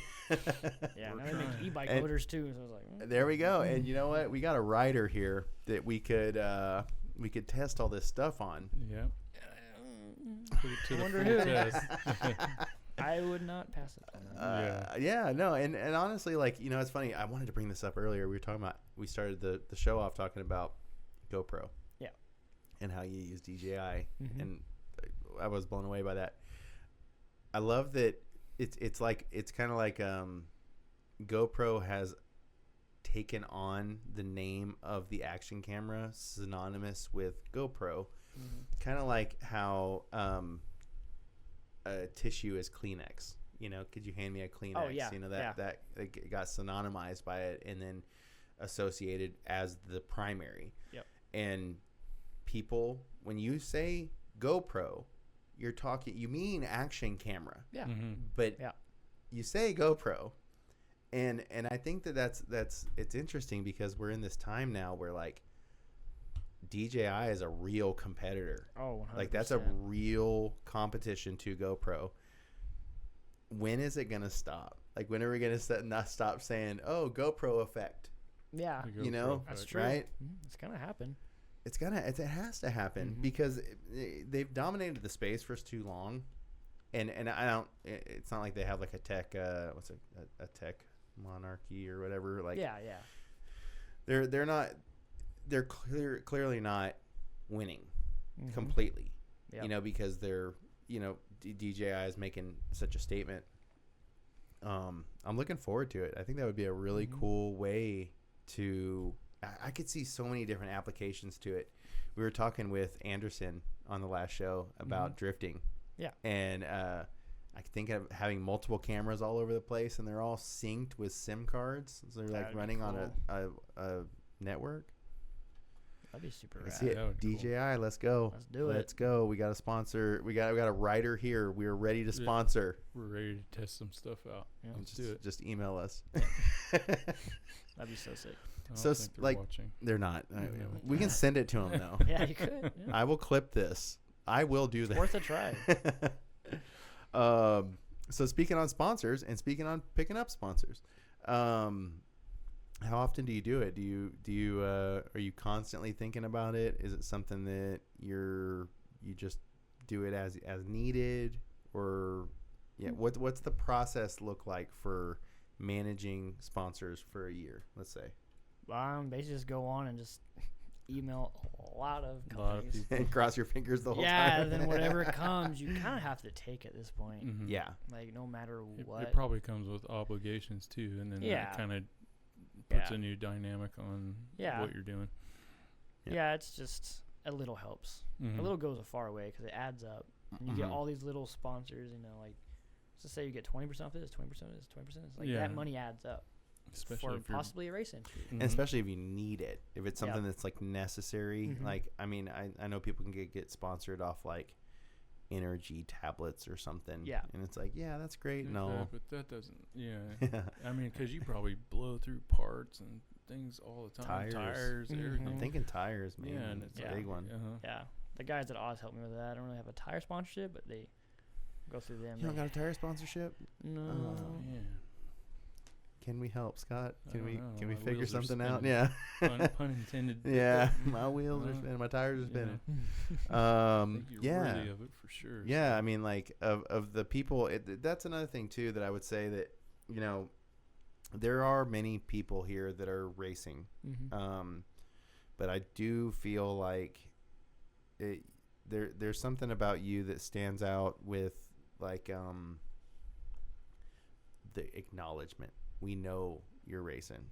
Yeah. Like you do enough work to put it out there. Mm-hmm. And maybe that goes back, we're circling back to the attribution of social media and the work that you're putting in there. Mm-hmm. Mm-hmm. So, as far as a sponsor attractiveness goes, like a sponsor seeing somebody that's attractive to sponsor, mm-hmm. I mean, I feel like you check all the boxes. Like you do it all the time. Yeah. You seem to be committed on a full-time basis.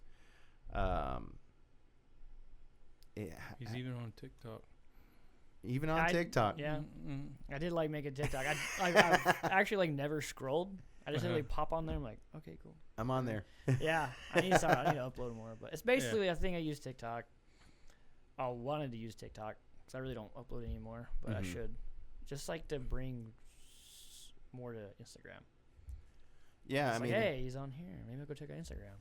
Right. Kind of bring the flow over to Instagram. Yeah, you do use some social media platforms to direct into another one. Mm-hmm. Yeah. And some people just, between Facebook, Instagram, and TikTok, I see other people, whether they're influencers or writers or stuff, you'll just go, oh, he's on TikTok, and then I'm like, oh, he's way more on TikTok. Not you particularly, but, and it's some people just find more success on different platforms for some reason or just the way they're approaching things, 100%. Yeah. And I think the bike industry is definitely more focused on Instagram. Mm-hmm. So totally. That's kind of where I'm just going. Yeah. The only problem there is that there's not the monetization for especially for athletes. Yeah. There's you essentially have to use Instagram to point somewhere else again. Yet one more time. Yep. We were neglecting the chat just a little bit here, but we got a question here. Do you ride Fruita, Colorado? Oh, Fruita? Fruita? Mm-hmm. Fruita? Actually never ridden. I've ridden Salida. I've always been told to go ride Fruita, but never been. Okay. So I do want to go, 100%. I've heard really good things.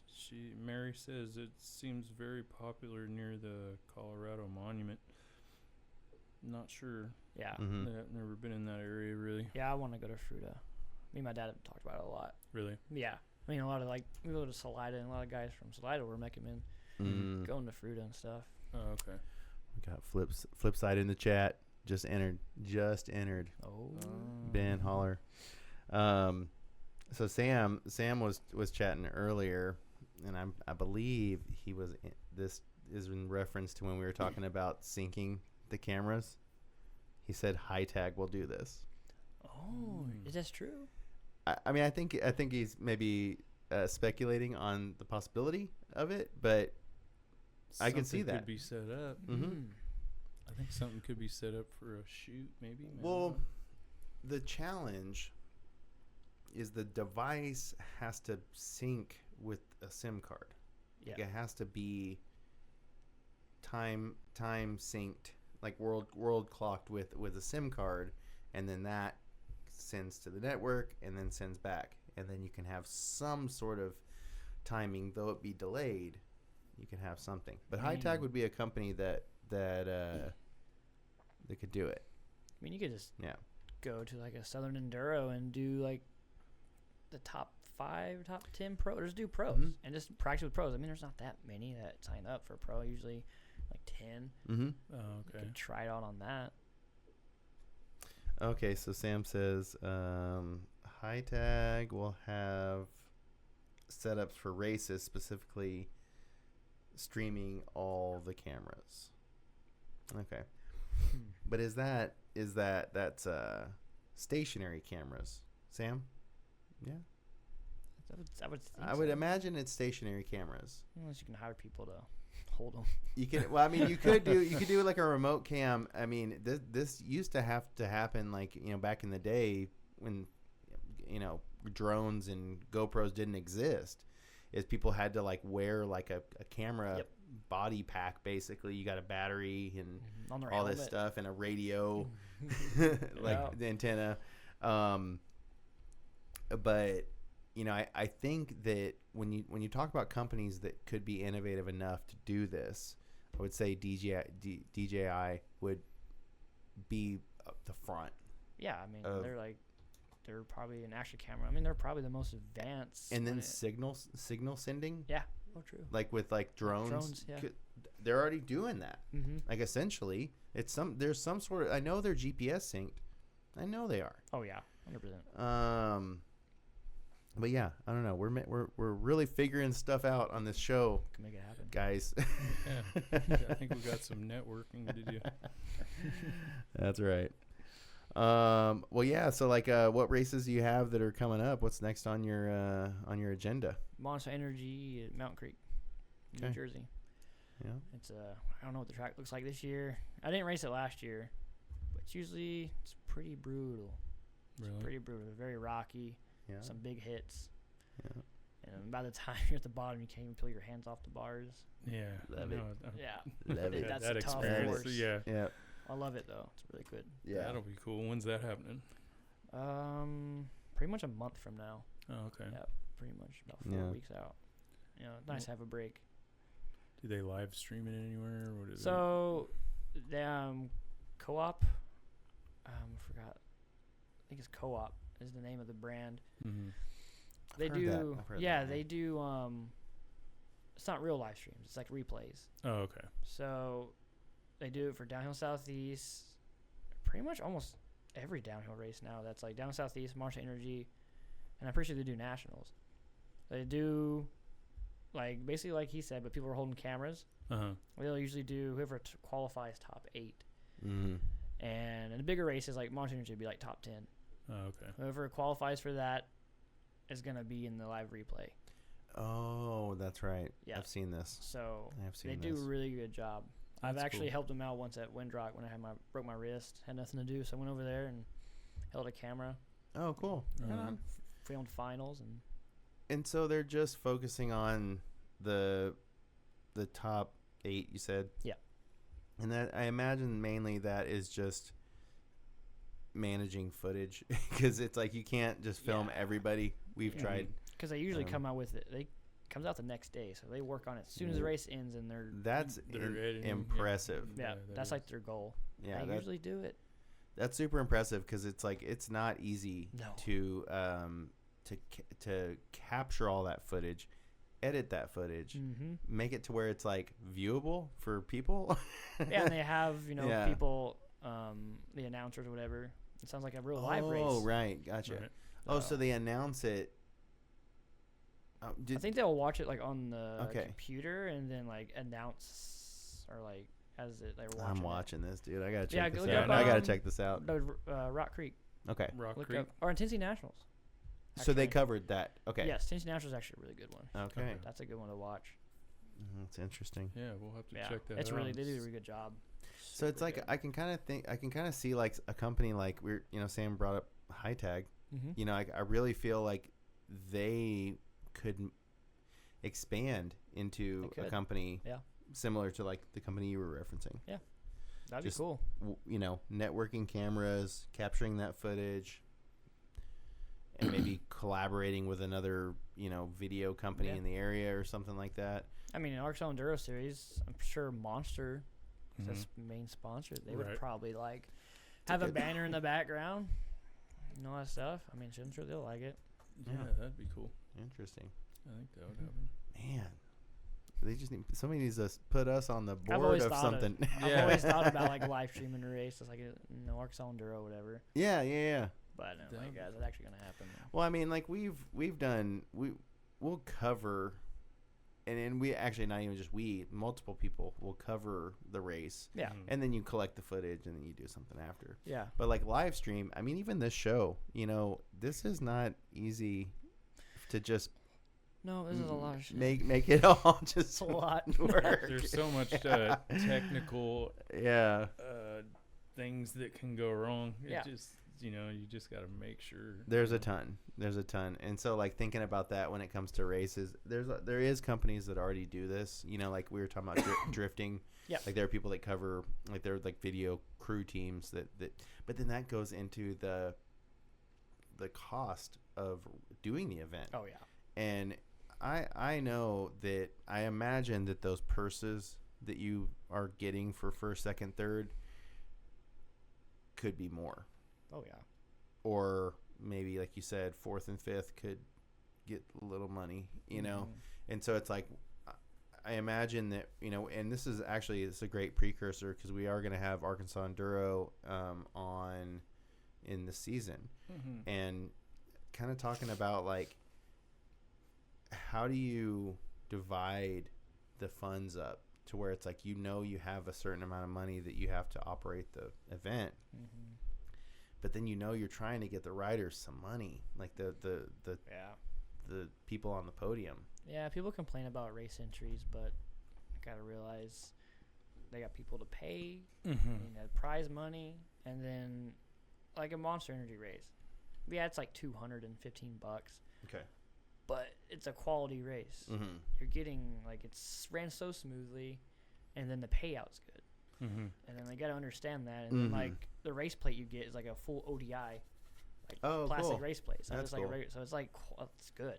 It's but nice. There's other things too. Like, I mean, you know, so we did, you know, just speaking on Arkansas Enduro, you don't pay to go watch it. Yeah. So like, where would the money be coming from to win? You know what I mean? You have to like really like when you kind of put that thought together, you're like, oh, well then it makes sense to have race entries. Yeah. Because like if I'm racing, and there is the potential to win something, I would expect to buy in.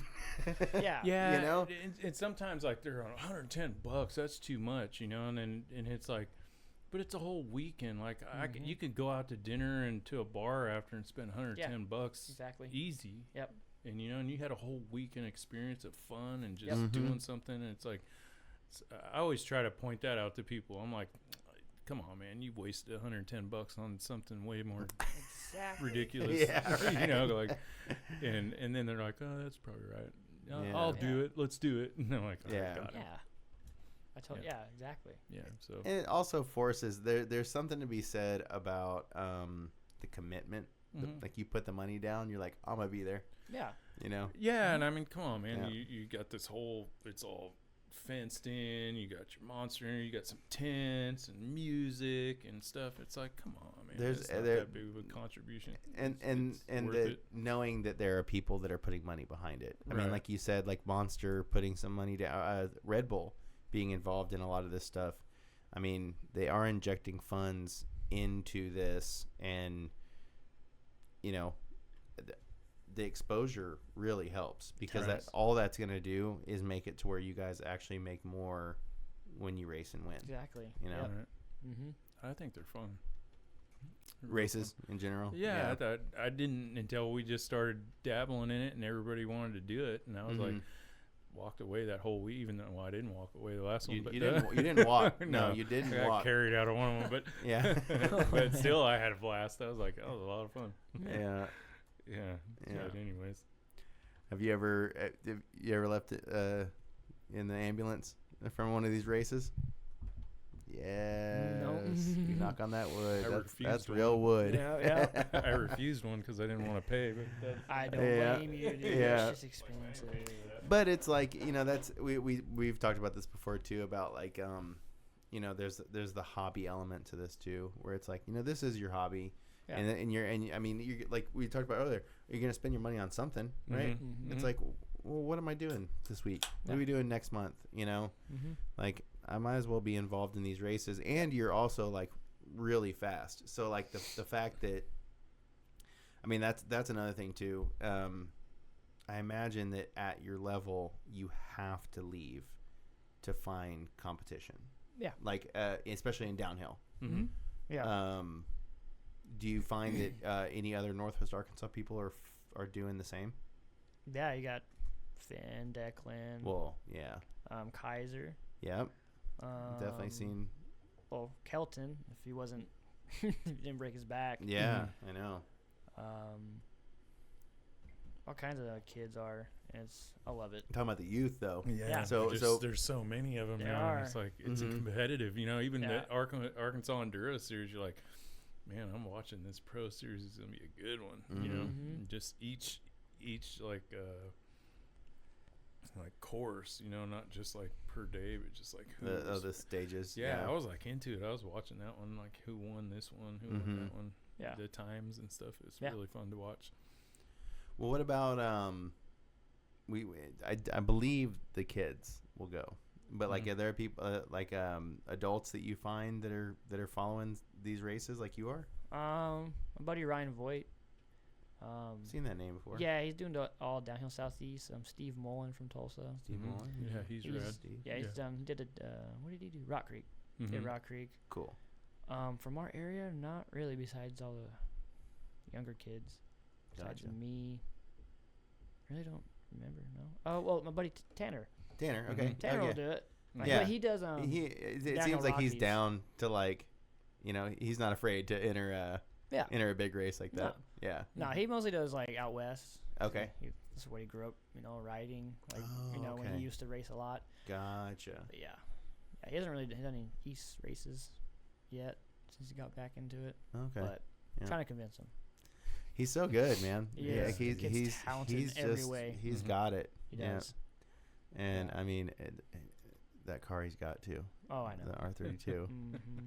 Yeah. Pretty dang cool. Oh, the car's unreal. I love that car so much. Yeah, it's really undeniable. Yeah. Sorry, Tanner. Don't mean to be drooling over here. Yeah. Well, yeah, man, dude. I like. It's just. I'm stoked to have you on the show, and I think the biggest part is we've never actually had a racer, like an actual racer. I mean, we've had we had Finn in pro circuits, yeah. But I mean, even Finn we'll have to bring back on because that was a while ago. It was a while ago, and it was I wouldn't say he was doing races, but like he's diving further into that. Yeah, he's way deeper in now. Yeah, with definitely downhill stuff. Yeah, we definitely need to do a recap on that one. Yeah, and also like you said, downhill. Like it's enduro racing is. I think we've established that over in the show is that it's like enduro racing is one thing. Downhill just has this. There's this other element to it that it's, and I don't want to discredit enduro for what it is, but downhill just has this extra layer of gnar. Yeah. It's undeniable. You can't turn away from that. Yeah. And you got to go watch a World Cup. I'm ready. I'm ready. People don't realize. I'm ready. The level those dudes are at is insane. It's mind-boggling. Yeah. It really is. It's like, and it's really cool to like race against them. Sit there on the side of the track, watch the lines and stuff, and hop in behind them. Mm-hmm. But the way they carry their speed and how precise they are. I mean, you're riding. If you want to win a World Cup race, I feel like you have to ride like this 6-inch little area. Like if you get off of that, you're going to lose. You're going to lose, yeah, because that's time. It is crazy. They do it for 3.5 minutes. Mm-hmm. Yeah, and they're so fast. I mean, the biggest thing I know about racing is that it's you lose races in the turns. Yeah, like that's the truth of the matter is that how you're able to manage your turns and the speed coming in and out. Super important. Yeah. Mm-hmm. Yeah, and like we're a lot of people on track. What you're looking for is exit speed on a lot of things. Mm-hmm. Like you might enter slower, but if your exit speed's faster, you're going to enter the next section. And yeah, that's kind of what I meant by that management because it's like somebody may go into a corner faster, but and leave it slower, and it was like, oh, that was a bad move. Yeah, you thought you were achieving something by coming in hot. Mm-hmm. Your exit speed isn't. Yeah, a good example would be if you watch my drone from Rock Creek. Yes. There's these 2 turns. I didn't go wide enough on the first one. I kind of squared it too much. Okay. And then I squared the next one, and I felt it. I felt you like felt I lost the speed. time. Yeah. And you go watch Asa. He's like super outside, super rounding him out, and every time, and you just carry so much more speed out. And like that was my plan, but didn't work out. Didn't work out. Yeah. But like just the way they placed their bike for speed. Oh, sorry. Before we go, we're gonna have to watch that on the screen because like we've talked about it so many times that I've already watched it. I shared it. I usually try to share something behind the promotion. Yeah, there it is, right there, dude. Here we go. It was so good. We'll go full screen for the folks at home.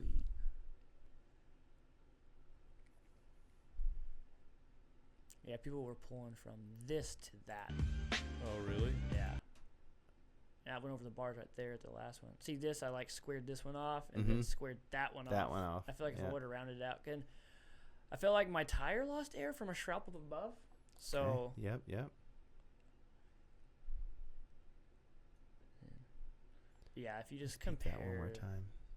Ace's video, it's actually crazy how much lower he's pumping harder. Oh yeah, you know what we can do is we can go to Benton Drones. Yeah. Yeah, it's that first one, I'm pretty sure. This one right here? Yeah. Yeah. It is unreal. Go straight to it. Boom. And he pulls left right there, stays lower. Yeah. And you can see he goes super outside right. Yeah. There, yeah. rounds it off. Right. Oh, gosh. And then pumps. It just like, intensity is so and high. he went so inside on that wood drop right there. Yeah. And he followed that through with so much speed at the end. Like you got to have so much intensity if you want to. Yeah, I totally see what you're saying now. Like, just talking about it, it's hard to imagine, but when you watch it, I know exactly what you mean now. Like, every spot he places his bike, it's so calculated. And pump right there. Yeah. How do you just whip through there, man?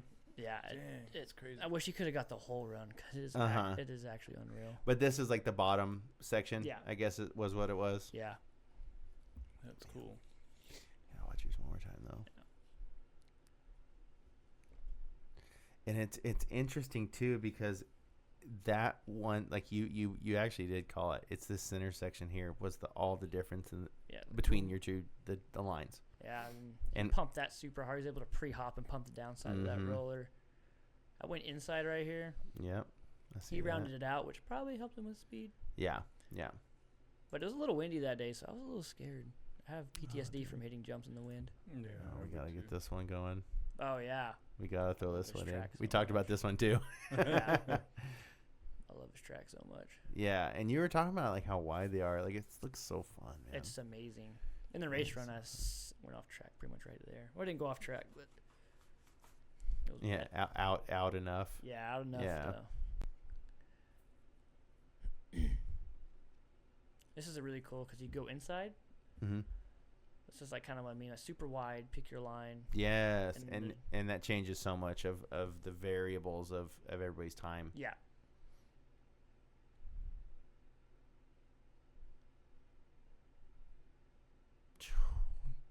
Such a fun section. Yeah. And I stay super and you played it safe. Yeah. Played it safe. Yeah. It was actually, I don't know, he was some factory rider. He actually hit that jump, came across, and then hit it, scrubbed it so hard, he completely washed out in his race run. No. Yeah. Whoa. Because people were almost dragging bars in that jump.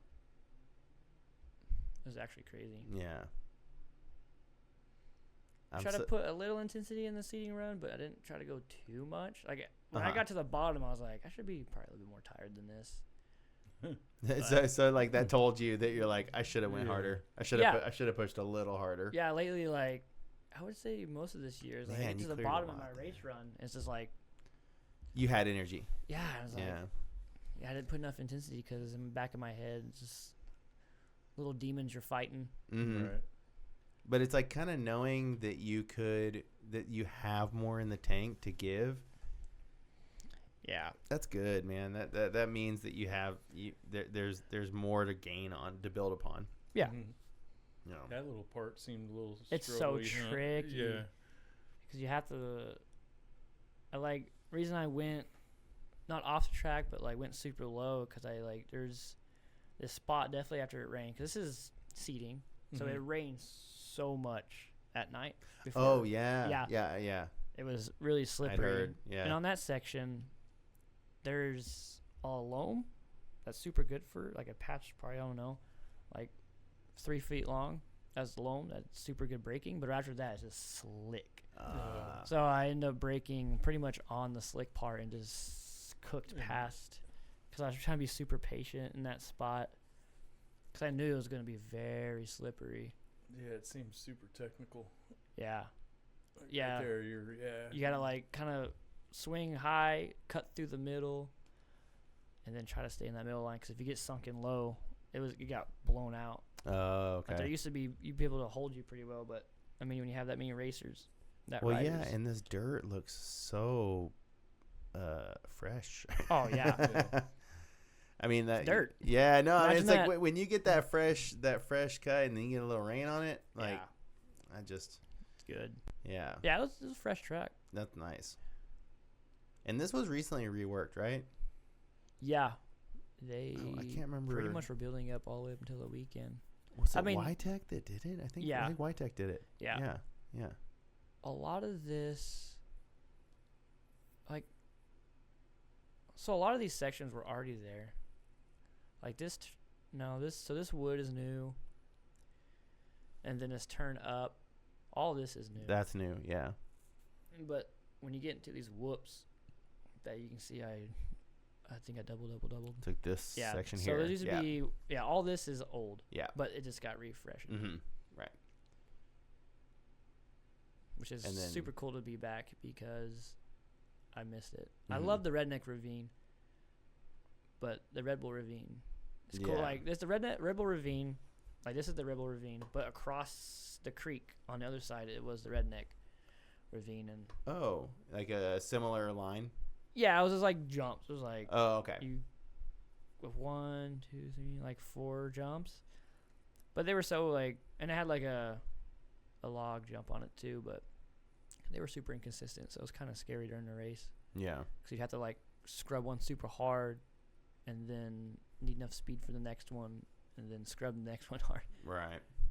It's nice to have this back. Well, super fast. Like I landed so deep on that. And wasn't it man, correct me if I'm wrong. Is it Aaron Gwynn that bought Lindrock? Yeah. I imagine that it's like he didn't buy this just to sit on it. No, he's put a lot of work into it. This is gonna be developed over the next 10, 20 years by a lot. Yeah. I imagine. Yeah. It's definitely a lot different than it used to be. Some people like it, some people don't. I'm enjoying it. Yeah. Well, man, dude, I'm stoked that we got to show the audience some of this, because I usually I mean to throw it in a little bit. Yeah. I think I tripled right there. Oh, this Tommy Films. He was the guy. This was the clips that I saw. I saw a clip from the bottom. Oh well, yeah. And that's the one I was talking about. I remember when he first got into shooting, he asked me a few tips and stuff, and I'm not the greatest at filming, but I give him what I could, and the next thing you know, the dude's like doing in Austria filming World Cups for factory teams. I'm so proud of him. He's such a good filmer. I love that we got to at least get a little bit of this DJI footage. Yeah. It looks so good, dude. It looks so good, man. I want to wear it during my race run, but I try to like do as minimal. Oh, so you don't wear them during the race run? No, this was just like practice. I want to. I want to find a different place to mount it. Where do you mount? Top of my visor, and like straight up and down. Top of the visor, vertical. Straight up and down. It doesn't actually bother me when you're in the race run. You don't feel it. Okay. Really. You're just, but it's just like the initial like messing with it before your race run. I don't really want to be thinking about that. Man, I don't know. This is a tight swoop. Yeah, that's where I'm at. Fast, dude, man, you're cooking. I love it, dude. So good. Yeah. And I think it was really muddy. I don't think we cleared this. Yeah, I just kind of cased it. Oh, I see. Yeah. Yeah, it was super. And it was muddy. Yeah, you can see the tracks. Yeah, every time it rains, that bottom of that jump, it just gets like a rut and you get soggy. Yeah. Man, super good stuff. Yeah. We could literally like we're just it's bad, like we're over here just like zoning and I'm like, oh right. But that's like proof, man. That's proof like how good it is. Like I appreciate it. It really is good. I've been definitely hammering on it lately. Mm-hmm.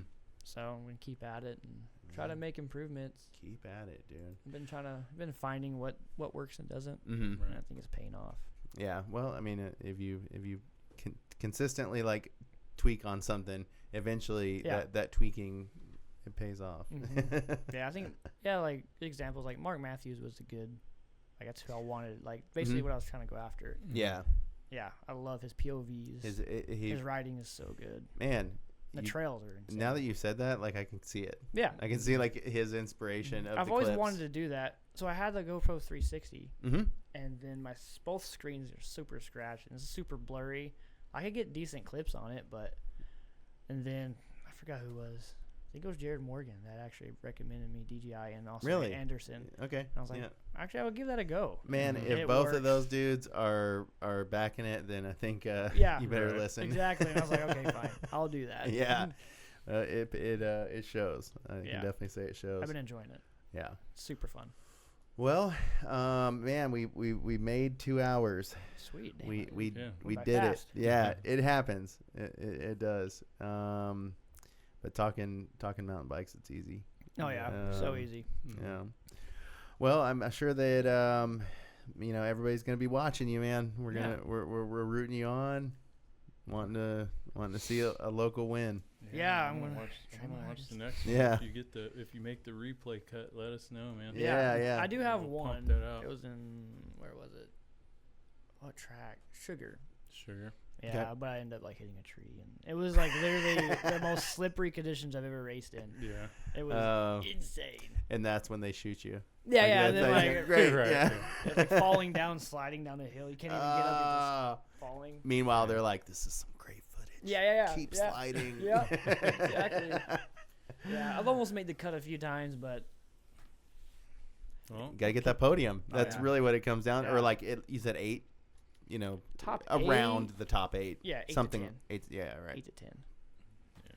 Well, get in there, dude, so we can watch more footage and share more of you. Yeah, definitely gonna try. Sure, that's the goal. Yeah, for sure. Oh yeah, and I forgot before you go, I got you a Gnarkansas shirt. Oh, word. Yeah.